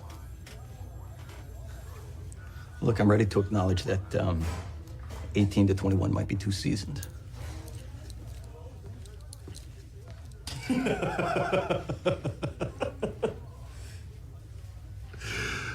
How you fix for juveniles? Right now, fresh out. The van of baby booking just left. Well, are you looking for kids in the system or just kids? Because if it's just kids, you got Douglas right around the corner and school's in this week. High school? That's what, 15 to 18, right? Yeah, but I would go younger even. I mean, this scene is brutal. It's just brutal to watch, and you know, so yeah, the guy who plays Sean Williams is just, my God, just so he's rough. So vicious. Yeah, the comment about which sister, I don't know if that was a reference to a joke from Friends, but there was a joke in Friends about that same really kind of thing. It's like, I'm trying to remember what it was exactly. Like it was something like that. Oh, I where don't remember that. You know, I don't know. Oh God, it's like, what if somebody cheated on your sister? And Joey's like, whoa. Yeah. Which sister? So, Which sister? And of course, it's a great joke. I'll include it here. But in any case, so that, but of course, like that part's kind of funny. It's like, you know, it's funny if it weren't so gross. In the sense of, like, wait, right. somebody, you know, no, just in case it shouldn't need to be said, but I'll say it, is that nobody can have it coming.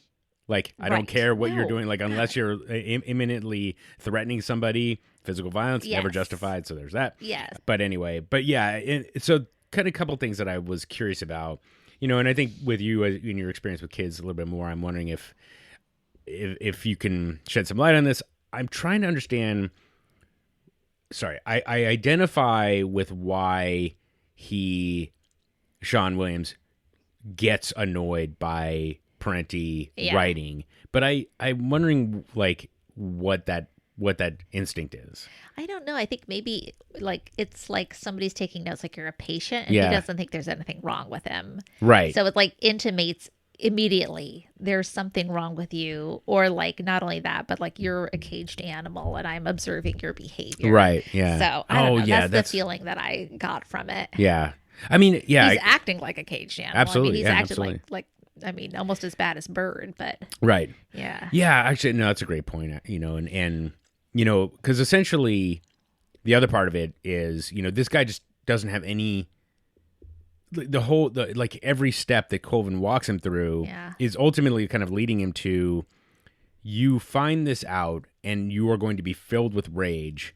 How would you possibly deal with it in a way that isn't violent? Right. And what this exposes obviously is like, no, I don't, there is no limit to what I will prevent me from, you know, acting on this rage. Yeah. Right. And of course, like that rage comes from a place of, you know, I genuinely think it's insecurity or fear or whatever, sure. Like these really basic core values. And of course, like with Parenti writing, he is being treated like a subject, and so whatever Parenti's writing, like those insecurities or that fear is kind of being touched on, you know, completely. What's the word? Passively, I guess. Like, right. Parenti's not calling, you know, saying anything or doing anything, but like Williams is kind of is feeling exposed, I guess, and of course that leads him to act out. So it's just a fascinating scene. I love how it was written.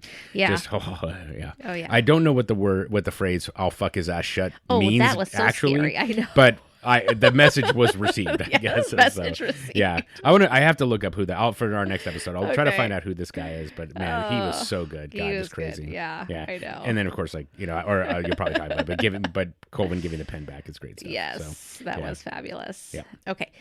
So let's get to fuck Prezbo. Okay. As the desk said. And sorry, just to make sure you're going to talk about you're going to overlap with. Oh, sorry, I messed up. So let me go back actually because Parenti and Colvin go to Edward Tilghman, which is where Prez works, and you know the middle schoolers just come careening down the hallway, pushing them out of the way. There's papers all over the place, and Parenti says, "Yeah, okay, let's do it. This is the right age." So yeah. Yeah, I just Did you ever see kids ripping papers out of their... No. Okay. No. And I didn't understand the game where the guy was like on the ground and they were throwing paper No, like I at his don't know head. what that okay. was. Okay. I don't know what Still. that was. Yes. I could see it. I could see it. Yeah. I could. Yeah. Okay. So we start out with Randy going to Michael's house on the way to school, and Michael's getting his little brother ready to go. And then Dookie joins them as they're walking down the street. And Randy, I love this. Randy just hands Dookie his lunch. Yep. Just Good you caught that. We know that his foster mom gave. There's like no, it's just like clearly this has happened over and over and over again. Mhm. This is just the thing that they do is they give Dookie the lunch.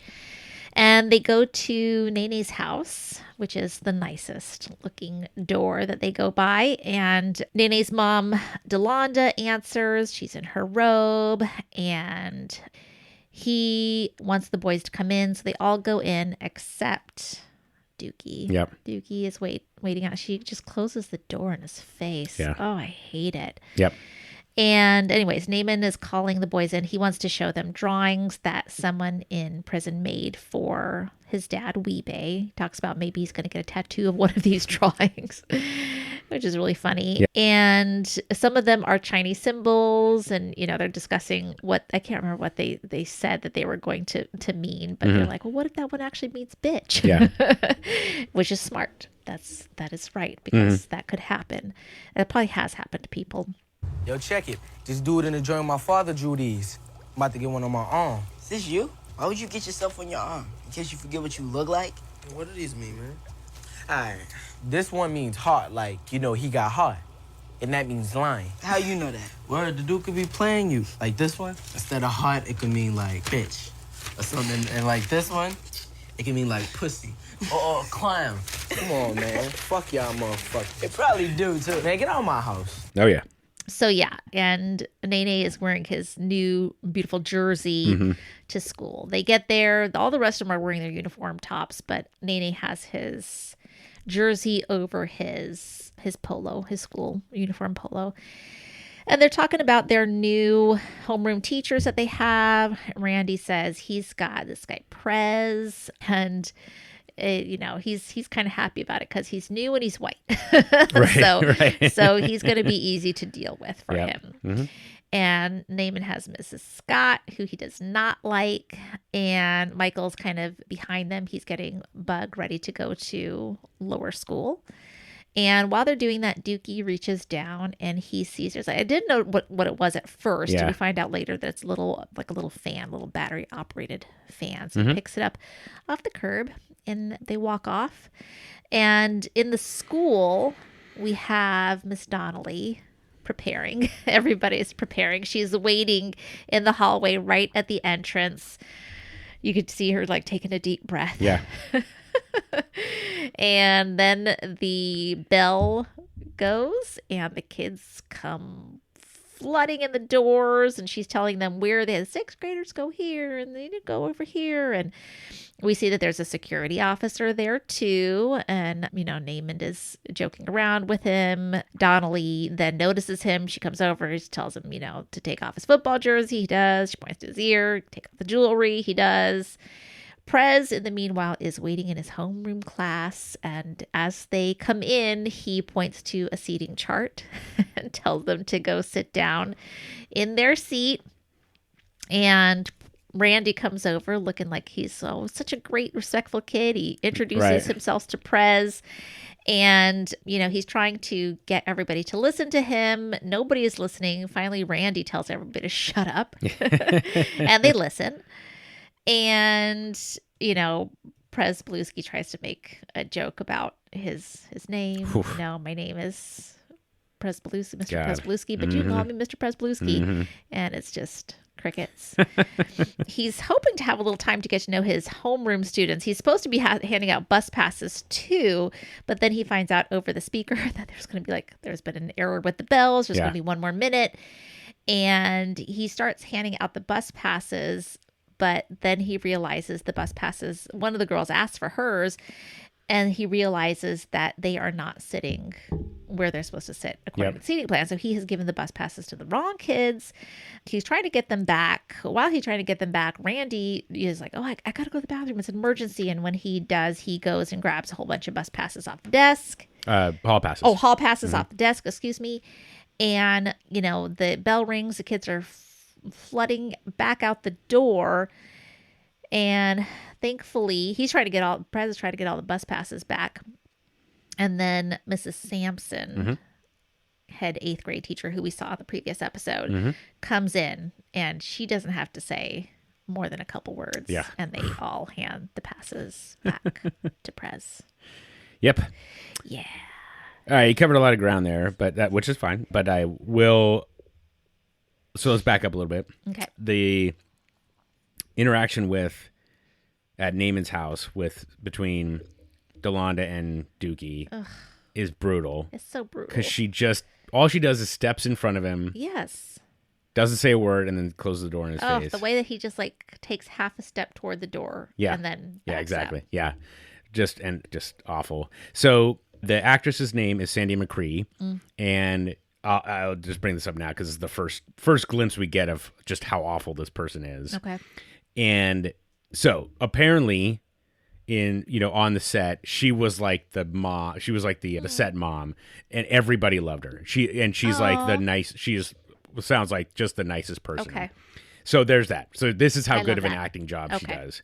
So she's working. So she talks about in All the Pieces Matter where she got the source of kind of the character for her. So she was working in a community outreach group in, I'm forgetting this, I didn't catch the city, but she said this little girl came in, and by the way, this whole story is crazy. Okay. But also I'm using a couple of little excerpts, but I definitely go get the book from the library and read it. But this little girl came in and she had the word bitch in her nose ring. I said, I'm not comfortable with that. Could you please take it out? She said, no, my mother said not to take it out of my nose. I said, call your mother. I don't want you wearing this in here giving energy. She called her mother. Her mother came up right away to talk to me. I said, my name is Sandy McCree, and I just want your daughter to take the earring out of her nose. She said, why? I bought it for her. She's a bitch. She ain't nothing but a bitch, and that's why she has it. Oh, my God. I was like, well, I'm not comfortable, and we're trying to make smarter choices. She said, just take the damn thing. Oh, and then the mother says, just take the damn thing out. Take it out. Take it out. Goddamn, take it out. Give it to me before you lose it because it's 14 carats. Oh, my God. So that is crazy enough. There's actually more, but I won't go into it. Got to sell the book for. Yeah, that's true. But this mother didn't have a. So Sandy McCree goes on and says this mother didn't have a clue about being a mother.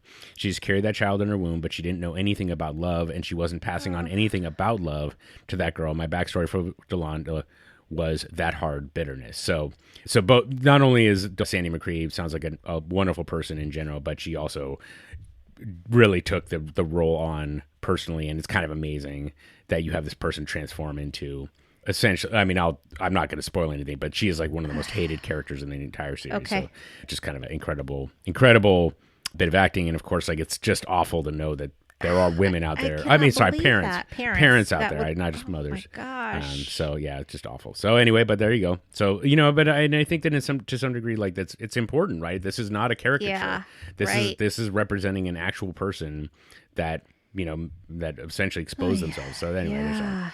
Okay. So moving along. Yeah, I guess I have to ask you now. Yeah. So first of all, have you ever crossed yourself before starting? You're not Catholic, but Never crossed myself, but Yeah. have taken some cleansing breaths. Is that right? Cleansing breaths. First day or just any day? It didn't have always have usually to be the first day. Yeah. I just love Miss Donnelly just standing there. And she's diminutive in stature, and yet just you can see she just again, great acting. You can see she feels what this is, right? I mean, just all of the tension and the hope, whatever she wants for the season, Yep. So anyway, so there's that. So that's it. And then the joke, Prez's joke. Gosh, so bad. So yeah, guys, again, did you ever have a joke like that? Oh, so many jokes Oh, that really? fell flat. Yeah. The beginning when I really did not get middle school humor. Is yeah. that- Oh, yeah. Things that were over their head, or that I thought that were too juvenile. Yeah. Yeah. Okay. And so so the homeroom, I don't quite understand what I think, if I remember correctly, it's been a while. Homeroom is about like basically the attendance. Yeah, for the attendance, day. or it might be like we called it advisory, where you would come and they do attendance, but there would also be like, I don't know, like a announcement, social emotional learning lesson, or things that didn't fit into the regular school curriculum. Okay. The other classes. Okay. Yeah. And then so like a seating chart. Does that make sense as a seating chart for a homeroom or no? I did a seating chart for my homeroom. I did not, but if I was in a situation like that, I would have. I did seating charts for all of my classes. Okay. Yeah. Even without knowing who is who, or yeah, I would always start with just putting them in alphabetical order so I could learn their names faster. Okay. Yeah. Okay. Yeah. Interesting. Yeah. Okay. But you can tell those kids had no plan to Yeah, exactly. sit where they were told to sit. Yeah. And then so in that situation, I don't know, like, I guess, like, would you how would you have approached it differently, or would you have been more enforcing of, like, instead of just tapping the chart and saying check the chart, assuming that the kids did that? I don't know. I mean, I've never had a population of students that was like that difficult and rowdy. I definitely have had handfuls of students that just, make your life a living hell, but never that many. I just don't even know. Okay. I do remember though, like when I was a new teacher and I was young and I did not look that much older than the kids I was teaching, that, it took a lot more to get their attention and to get them to listen and to respect me. Yeah. So, interesting. Yeah. Okay. So did you learn the Miss Sampson voice then? Yeah. Oh, okay. Yes. What is it about that voice? I don't know if it's like not just the voice, but it's like the posture and the eyes. Yeah. Too, and you have to believe it yourself. So I have a couple times too just done it, and in my mind I'm like, oh fuck, they're not going to listen. It's not going to work. And it doesn't if you don't, but there are times when I'm like, oh, I'm going to say it and they're going to listen to me and they're going to do it. Like, you come at it with that kind of, something gets communicated. I don't know. Some kind of, I don't know if it's a pheromones or what sort of subconscious level it's coming across, but they just are like, oh, you don't fuck with her. Oh, okay. Yeah, no, we get it now. So yeah, it took a while, but like at the end of my career, I didn't even I never questioned it, but I remember the first time I was like, I'm going to say this, but I don't know, like, what if they don't actually listen to it? And if you go at it like that, it's not going to work. Interesting. Okay. Yeah. Okay. Well, that was the first of many conviction. That's going to be the first of many questions about how Ellie did her job when she was doing it. So good times. Okay. Well, continue on then. All right. Well, Prez is teaching math now. He's got Michael Dookie name in this class, and there is a girl sitting next to Dookie. Is her name Shaquan?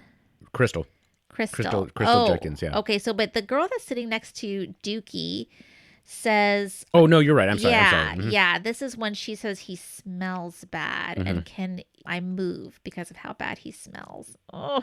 And she says she needs to work on her empathy or her compassion or something, and she's like, well, he needs to work on using some water and soap. She picks her stuff up and moves, and we see too that Dookie still has like the little fan. He's kind of messing around with it, and Prez tells them he's got a fun problem to get them started with. And what makes it fun for them? Well, I think he just thinks because he's used names that might be names they're familiar with and locations that are maybe locations they're familiar with, that will make it fun. Yeah. So he's got, that this time, speed, distance problem that he's trying to get them to focus on. And, it doesn't work. He can't even get the problem across. He can't even say it because they are, asking all these questions like, is it, what, we're in Baltimore or east or west. So then the girl that moved, this is the same girl, right? Yep. Okay. She is using her watch to reflect light into the eyes of another girl. And at first she doesn't realize this is happening to her. And you can just see her kind of like covering her face a little bit. But then eventually she does realize that this other girl has been trying to shine the light into her eyes, and she stands up immediately, comes over there, and a fight breaks out, and Prez stands between them and tries to break it up. And all the other kids are acting crazy and standing up and yelling too. But Prez can't get it under control until Mrs. Sampson comes in. And while Prez is trying to take care of the situation, Randy slips out. Yep. Yeah, he's got those hall passes. Yep. All right. Anything you want to say before I move on? I mean, I guess I maybe I'm being naive, but I wonder about, he's trying to define this problem that isn't relevant to these kids, It's not right? relevant. Yeah, he thinks he's made it relevant, but it's not relevant. Yeah. Why would they care? I mean, even getting the wrong side of Baltimore, right, just shows like he's not in touch with what's happening. And I'm wording if, would it have made a difference if he had said, okay, I got a question. Yes. Give me a name, where a city. Yeah. Give me the name of one person. Give me, you know what I mean? And just ask some questions, get him invested. Sure. For Is sure. that where? Okay. Yeah. I don't know. I mean, even Wallace did a better job with it. Right. Like exactly. teaching Yeah. math Exactly. In the first episode, oh, that's it. Yeah. Exactly. 100%. He used it as like, that was a sad situation. Yeah. So but it's just kind of funny, like just he spends so much time kind of, but and learning how these kids are interacting. Right. It's easy to watch from the outside, but if you had to come up with a lesson plan, like I probably would have done the exact same thing, right? Yep. So now I don't have to, because if I ever become a teacher, then I know exactly how I'm going to approach it. You do. Well, Randy, the little entrepreneur, he goes to his locker and he pulls off 2 polos. He's got 3 different colored polos on until he gets to one with the kids from younger grades. And so he goes into the cafeteria wearing the same polo as those kids. And he opens up a backpack and he's got all those snacks that he had bought with the money his foster mom gave him for school clothes. And he's making deals and selling candy and snacks. And, he's doing his thing over there. And this is, I guess, why he can give Dookie his lunches, because he's making money hand over fist. And Dookie is sitting alone, and he is just still playing with that little electric fan that he found. Yeah, it's curious. Like even at lunch, Dookie has to be kind of sitting off, and he can't be sitting with Naaman and Michael. I know. It's like he's accepted a little bit, but not enough. Yeah, exactly. Yeah. Okay. Well, in the afternoon, Prez is still having problems trying to teach. He actually gets through saying the problem this time. And it's kind of sad. There's like a girl in the front who actually does want to learn, but she can't because the others are disrupting the class so much. And it's a sad situation. Let me see here.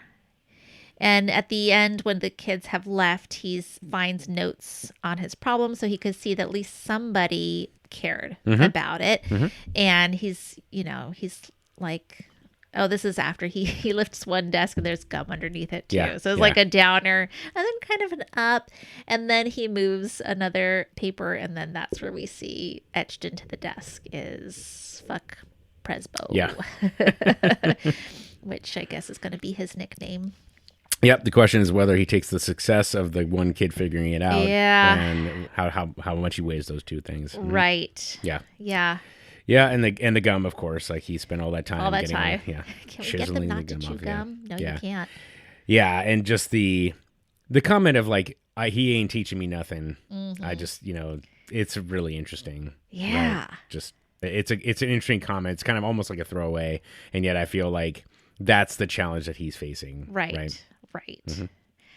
Okay, well, the next day, he's trying something different. This time he is trying an example with a rocket ship, right? So can't worry about if it's East Baltimore or West Baltimore. Can't worry about if it's, Andre and if he's black or not. Right. So he cannot get an answer to the question.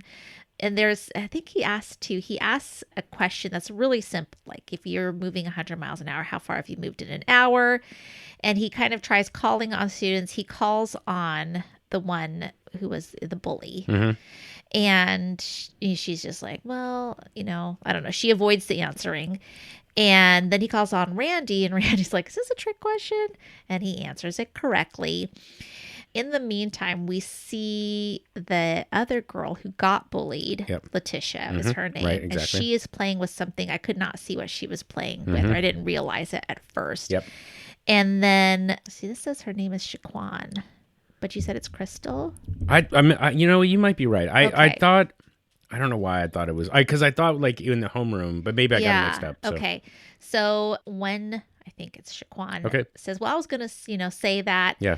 And Letitia just gets up and does it like a slice down the side of her face. Yep. And then that was bad. Yep. You don't see it until later. Letitia threatens Prez, and Prez is just he's shocked. Yeah, He doesn't, for absolutely. somebody who's a police officer, Sure. he does not know what to do. He does not know how to act in the moment. He's just kind of standing there. The other kids are just yelling, and then Miss Sampson comes in. She slaps Letitia. Yep. Disarms her. And then she tells Crystal in the Oh, okay. class, Mhm. yes, to call the office or call 911 or something like that. And she's trying to help Shaquan. Letitia, in the meanwhile, is sitting against the wall on the floor, looking like shocked even at what she's done. Mhm. And Dookie comes down and he sits next to her and he turns on the fan Mhm. and it's working and he's Mhm. blowing air on her face, and then he just turns it off and sits down next to her. Mhm. Oh my gosh, and that was the end of the episode. Yep. Oh, chills. Yeah. Chills. On so many levels. That scene was just, oh my gosh. It's like I said, this whole thing was hard for me to watch. There were so many times I was like, oh my God, what's going to happen? Like, just, the isolation of Dookie is so hard to watch. Absolutely. too. Yeah, for sure. Oh, anyway. Okay. Yeah, I mean, no, it's brutal, obviously, and there's something interesting too about we'll learn a little bit more about Letitia in the next episode, but he identifies with someone also being isolated, essentially, Yeah. right, and somebody being picked on, essentially, and so anyway, and yeah, of course, like I don't think the first time I watched it, I followed the fan kind of thing and understood what that symbolized, right? So not only did he find this thing and then just spent the whole, basically the whole time tinkering with it to get it to work, but then he sees this opportunity to just try to support somebody else that is struggling, or, I don't know, it's hard to say because she was the aggressor, but and then you connect it back to the Sean Williams thing, right? So Shaquan was bullying Letitia, and Letitia could have turned her desk, slightly, ultimately, roughly, just to okay, so now my back is to you, and you're not going to bother me anymore, blah, blah, blah. Right. And then, but instead, like in the first scene,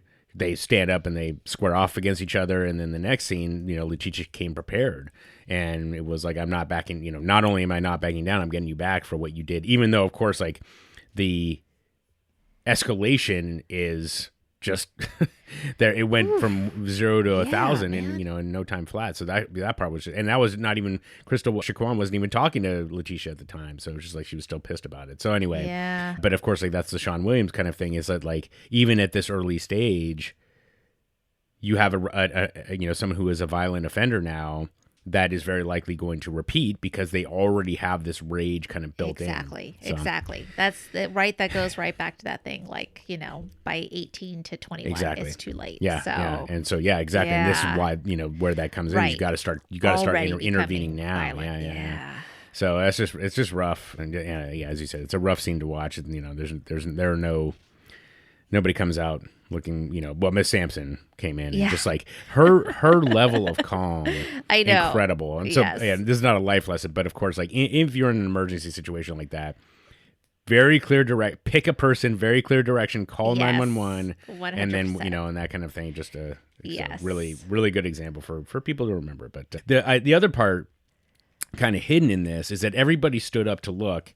Now, this is all happening in front of Michael, but he's just sitting there. He's just like, just sitting and staring. And he's like, this is all very curious. I know. So that part really. Yeah. That he does not react like the way the others are reacting. Yeah. That's kind of a sign of what he's seen. Yeah, exactly. So, yeah. So, not obviously not in the. Oh, well, maybe I don't know. Like, had fights ever break out in your classrooms? Yeah. Well, not in my classroom, but definitely in the hallways. Okay. Yeah. Were you ever involved in any? Sorry, not involved. I was intervene. just punching kids. Yeah, That's why you're taking Taekwondo. Yes. Yeah, I know exactly. No, I have like put arms between to push people away from each other before, but nothing very bad. I did have at one point like a colleague who got a stray slap in her face. Really? Somebody was, because they were two girls who were fighting, and it was a lot of like slapping at each other and pulling hair, and she got like this one slap landed on her. Yeah. Thanks. All right. Well, I don't know how, I mean, these days, especially, so do you feel like Miss Sampson was justified? Yes. Okay.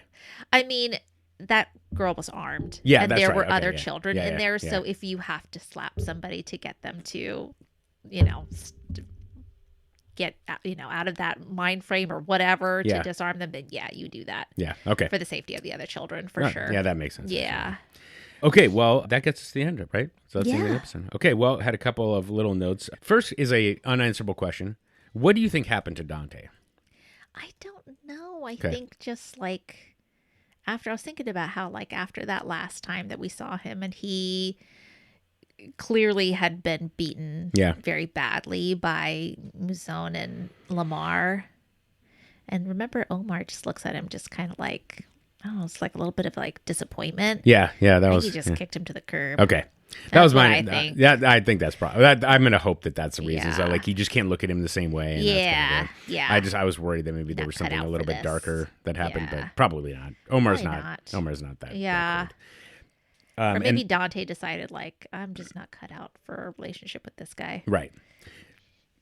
And then, and I guess like to some degree, Dante, like Omar had already essentially pushed him away. Yeah. Right. So that was Yep. okay. So then the other thing that I didn't think I caught this before, but Alan Sepinwall was commenting on the camera work, the direction, the cinematography in season 4, and one of the things he mentioned about in this episode, but it was actually in relation to the last episode, was that last week we had that wonderful sequence of Herc walking past the portraits of all the former mayors, wondering if perhaps they're smiling because they just got the Royce treatment. So I thought that was pretty funny. So I was trying to figure out like why they were looking at all the mayors, but there you go. That might have been why. So I just thought that was funny, and so wanted to give him credit to that. Okay, so let's talk about the music. Not a lot of complexity. There were 2 by the Iguanas, and it was when Omar and Ronaldo are in the van. The first one was called 9-Volt Heart, which, this is when they're seeing the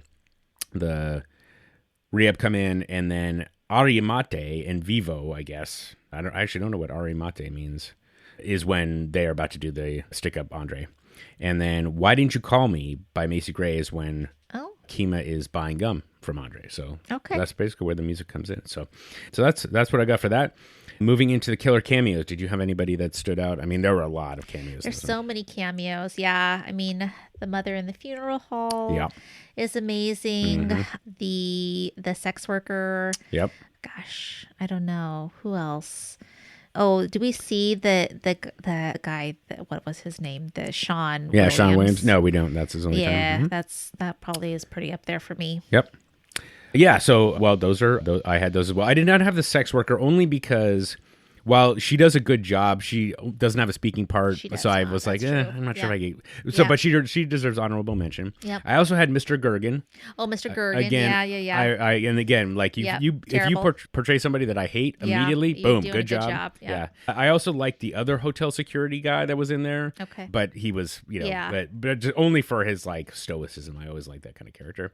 Got the victim. I like the guys who harass Michael for the drugs. Right, one shirt or no shirt, blue shirt, and white shirt, I think, or whatever. Yeah. I just like those guys. I thought they were pretty good. God, there are a lot of cameos on this. But I wanted to give this as a co-award because we don't see Letitia or Shaquan again, so I wanted to give it to those 2 because I thought that scene with them together was just amazing. Okay, yeah, that was for sure. Those were my winners. So, okay, Good and just like and Letitia sitting there and just rage. Just like, I don't know how. I mean, that actor, just like, that's incredible work. Like, you're just sitting there like, my God, she's going to explode. And then, of course, that's exactly what happens. So, man, I don't know. I mean, it's just a really, really good stuff. So, and then, of course, like, even in the aftermath, right? So she's standing there, she's holding the box cutter, and she's like pointing it around and like, and yelling at the girl on the floor. It's like, wow. So, brutal. It was intense and very good. Yeah. Very good. Yeah. So I think that's everybody I got there. So then we go into our life lessons. Life lessons. Anything you want to? What would I say? Like, just, you know, to recognize a time and a place, like when Carcetti was going to take advantage of that situation. And then, just to know that there's a time to put, you know, your needs and wants and desires aside. And it's the right thing to do. Absolutely. You got to recognize that. Yeah. So, yeah. Good. Okay. Know. I mean, that's an excellent one. There you go. That's what I got. Let's hear yours. Okay. Well, first off, we already hammered on this a little bit, but it bears repeating. If you finish off something, number one, throw it away, and then, but also refill it if you can. Like, yes. You know, come on. Yeah. Please. That's just common courtesy. Right. Just let somebody know. I worry that there's less and less of it these days. So be a shining example of common courtesy, even though that's kind of the bare minimum of, I feel like, being in a society. But there's and you know, holler on it if you're gonna. By the way, I did want to mention, like, I hope that in the future you will say, if you finish the box of popsicles, you got to holler on it, yo. I want to hear your kids I will respond say to that. This is one I've said a few times already, but I'll say it again. So you have Tilghman and Daniels. I said it before, but make sure to tend to your relationships. You never know when you might need help. So Kima being able to go to Daniels and Daniels being her advocate, I think it's just a really good life lesson. This is something that we will all need at whatever we're worried, not just career, but, you know. And so, tending to your relationships, making sure that you have people that you can rely on for those things is always a good idea. Nice. We touched on this already, but teaching people always works best when you make it relevant to them. Like, even though these might be important life skills or whatever, like if it doesn't resonate with them, then you can spend all day talking to them and they're just not going to get it. So that's why people were like, why do I need to learn chemistry or whatever? It's like, well, you know, here's how it actually plays a role. And here's, you know, why you probably do need to understand how. Right. You know? Now, if you don't like to bake, and, you know, that's like a common reason why you need to know chemistry, right? Like the reason they you know, you need salt equal, you know, these proportions of baking soda and whatever. Formula. Yes, exactly. And so, but if you don't like to, then I don't know, maybe there are other ways that you could approach this. But for sure. Anyway, so don't spend your time trying to teach somebody if it's not relevant to them directly. Yeah. And then finally, this is one that I do feel like is really this is the big one that I got for the thing about the old days. The old days. Ah, yes. So yes. Kind of a couple of things here, right? So people try to do things the way they've always done it. Right. Even when it was successful. Yep. It might not now be successful because environments change. That's one. And so you have to be willing to adapt with your environment. So that's the first one. Yep. The other one, though, is that sometimes people will rely on the old days as a reason to continue to, like, you know, there's an example of, oh God, I'm forgetting there were like, it was like Crete and Sparta and Athens, I think were the three players. And now I'm forgetting, I think it was, and I think it was Athens was the power at the time. Sparta wanted Athens support and said, well, we have all this. This is almost certainly not actually historically accurate, but nevertheless. But Sparta went to Athens and said, you know, we have this history together. And so because of that, we want your support in this upcoming conflict. Okay. And then Crete went in to Athens and said, if you support us in this upcoming conflict, here's how it's going to benefit you. So kind of the same thing. It's like, it's got to be relevant. Yeah. And you know, Athens chose to go with Crete because they're like, oh, this is actually like the history doesn't make any difference in terms of our future. It's good to know that just means that we have this loyalty, but the old days are in the past and they actually don't have any value to us in the future. Right. So just one of those things where, like, are you hanging on to something because it's been there for a while? Exactly. You know, like, or for some sense of nostalgia. Exactly. Yeah. I mean, if you have, you know, sometimes you have friends, like we talked about about this, with your clubbing friend, right? Like, friend. Yeah. And now I don't know if you're still friends with this person, I am. but if you are, it's because they have adapted. They're not just be like, hey, remember that time that we went to the club and that's all you talk about. It's now they're bringing something new to the end. They're like adding value to your life, and you can trust that they will continue to add value, not just help you relive memories of what was in the past. So, right. Anyway, that's the last one I got.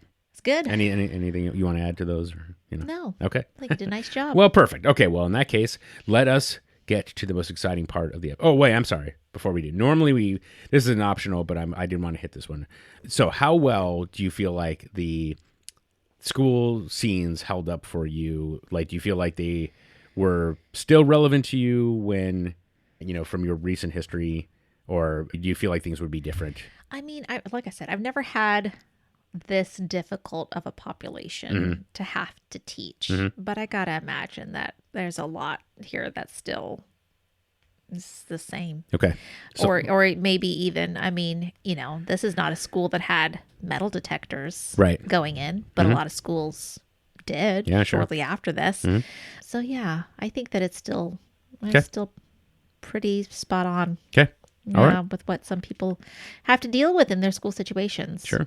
Although now we see too a lot of like charter school programs that are pretty successful in areas like this. Not everywhere. I'm not like a huge fan of charter schools in general, but we do see some select programs that work nice. Okay. pretty well.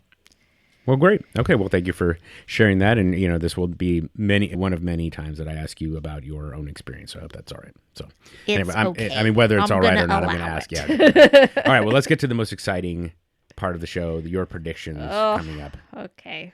This could be swings and misses. That's okay. No, that's part of the fun. I mean, I feel like I don't know if it's happening in the next episode. I'm going to hang on to the Odell Watkins going into Carcetti's camp. Okay. I just don't know if it's going to happen the next episode or after that. I know that, right, Watkins, I said this before, he's disenchanted with Royce, and Carcetti needs something that gives black voters permission to vote for him. So this seems like, it's leading there, but I'm just not sure when. Okay. I think Royce is going to somehow dig himself a little deeper somehow become even more out of favor with the voters, though I don't know how. Something insensitive or something like that. Okay. I think Marlo is going to find out that Omar stole from his, because Oldface Andre, that's his guy. Yeah. Right, works under Marlo. So Marlo's going to find out, and it's going to be some Marlo versus Omar action. I think he's going to, just like Avon did, put a hit out for Omar. I think Prop Joe is going to have a parlay with Marlo, but it's going to be just as unsuccessful as Stringer's was. Okay. I think Kima will go to homicide, and I think Freeman will stay with major crimes to give Kima that spot. I feel like Freeman's going to find out that Kima is trying to go to homicide too, and there's only one spot. So I wonder if he is going to let her take that spot. I'm going to let you off the hook on this one because Rawls said he directly said that he would take both of them. Right. So he said that Freeman just took the spot, and then he's going to open up another spot. Okay. So they're both. Oh, I thought he was saying that there's one spot, and I'll just decide who I like better. Oh no! Sorry, Okay. He was saying I'm gonna never open mind. up I a don't have spot. to worry about Yep, that then. you're Okay, good. well then Freeman and Kima are going to homicide. Okay. So that means Sidner and Massey are still at major crimes. That sucks for them. Yep. I don't know. Okay, I'm not sure if I don't know what those guys' options are though. So maybe they end up staying there. Although, how can you have a major crimes unit with only 2 officers? Excellent question. Yeah. So I'm not sure. Okay. I'm not sure on that. We haven't seen Cuddy yet, so I think we're going to have Cuddy come back. Excuse me, Dennis. You're right. And I think they've been talking about wanting to have a boxing match. Okay. And they've been training for it, so I think we're going to see a boxing match. Okay. And then I think Colvin and Parenti are going to set up shop at the school. I don't think the kids are going to want to talk to them. Okay. All right. What did I forget? Let's see. Anything huge? The kids want to talk. Oh, it's Bunk. Is Yeah. Bunk going to find Lex or figure out what happened with Lex?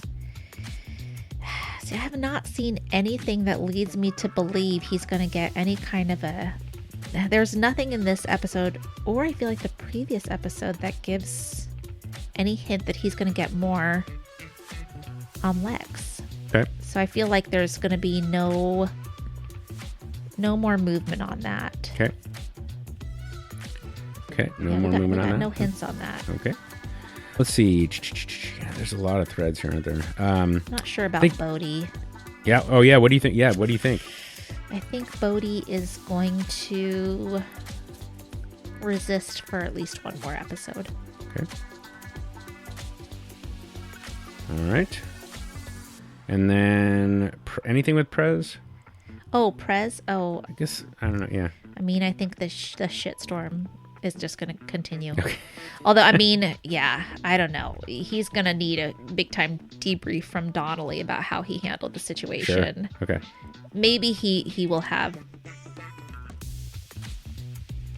Is he going to have a new approach or a crisis of conscience? I think he's going to have a new approach. Okay. I'll have a new approach. Okay, cool. Okay. I'll have a new approach. All right, great. Got lots. Yeah. I mean, it's the beginning of the season. So, yeah, I know. Okay. Well, that's a ton. Okay. So good job as always, like really taking some swings. So yeah. Yeah, we'll see. All right. Yeah. You know, she's sandbagging because she's like, I don't know. And then she always gets like 9 out of 10. I don't know. There's a couple there that I'm not so sure about. Okay. Well, so we will be back next week to cover season 4, episode 4, Refugees. Okay. But until then, Ellie, thank you as always. Thank you, Chris. And we will see you all next week. Bye, everybody. The Wired and Rewired podcast is Ellie Peterson and me, Chris Aronchek. Our theme song is Nice Vibes by Neon Beach. Want to holler at us? You can email us at wiredandrewired@gmail.com or hit us on the burner at 240-488-0060 to leave us a voicemail.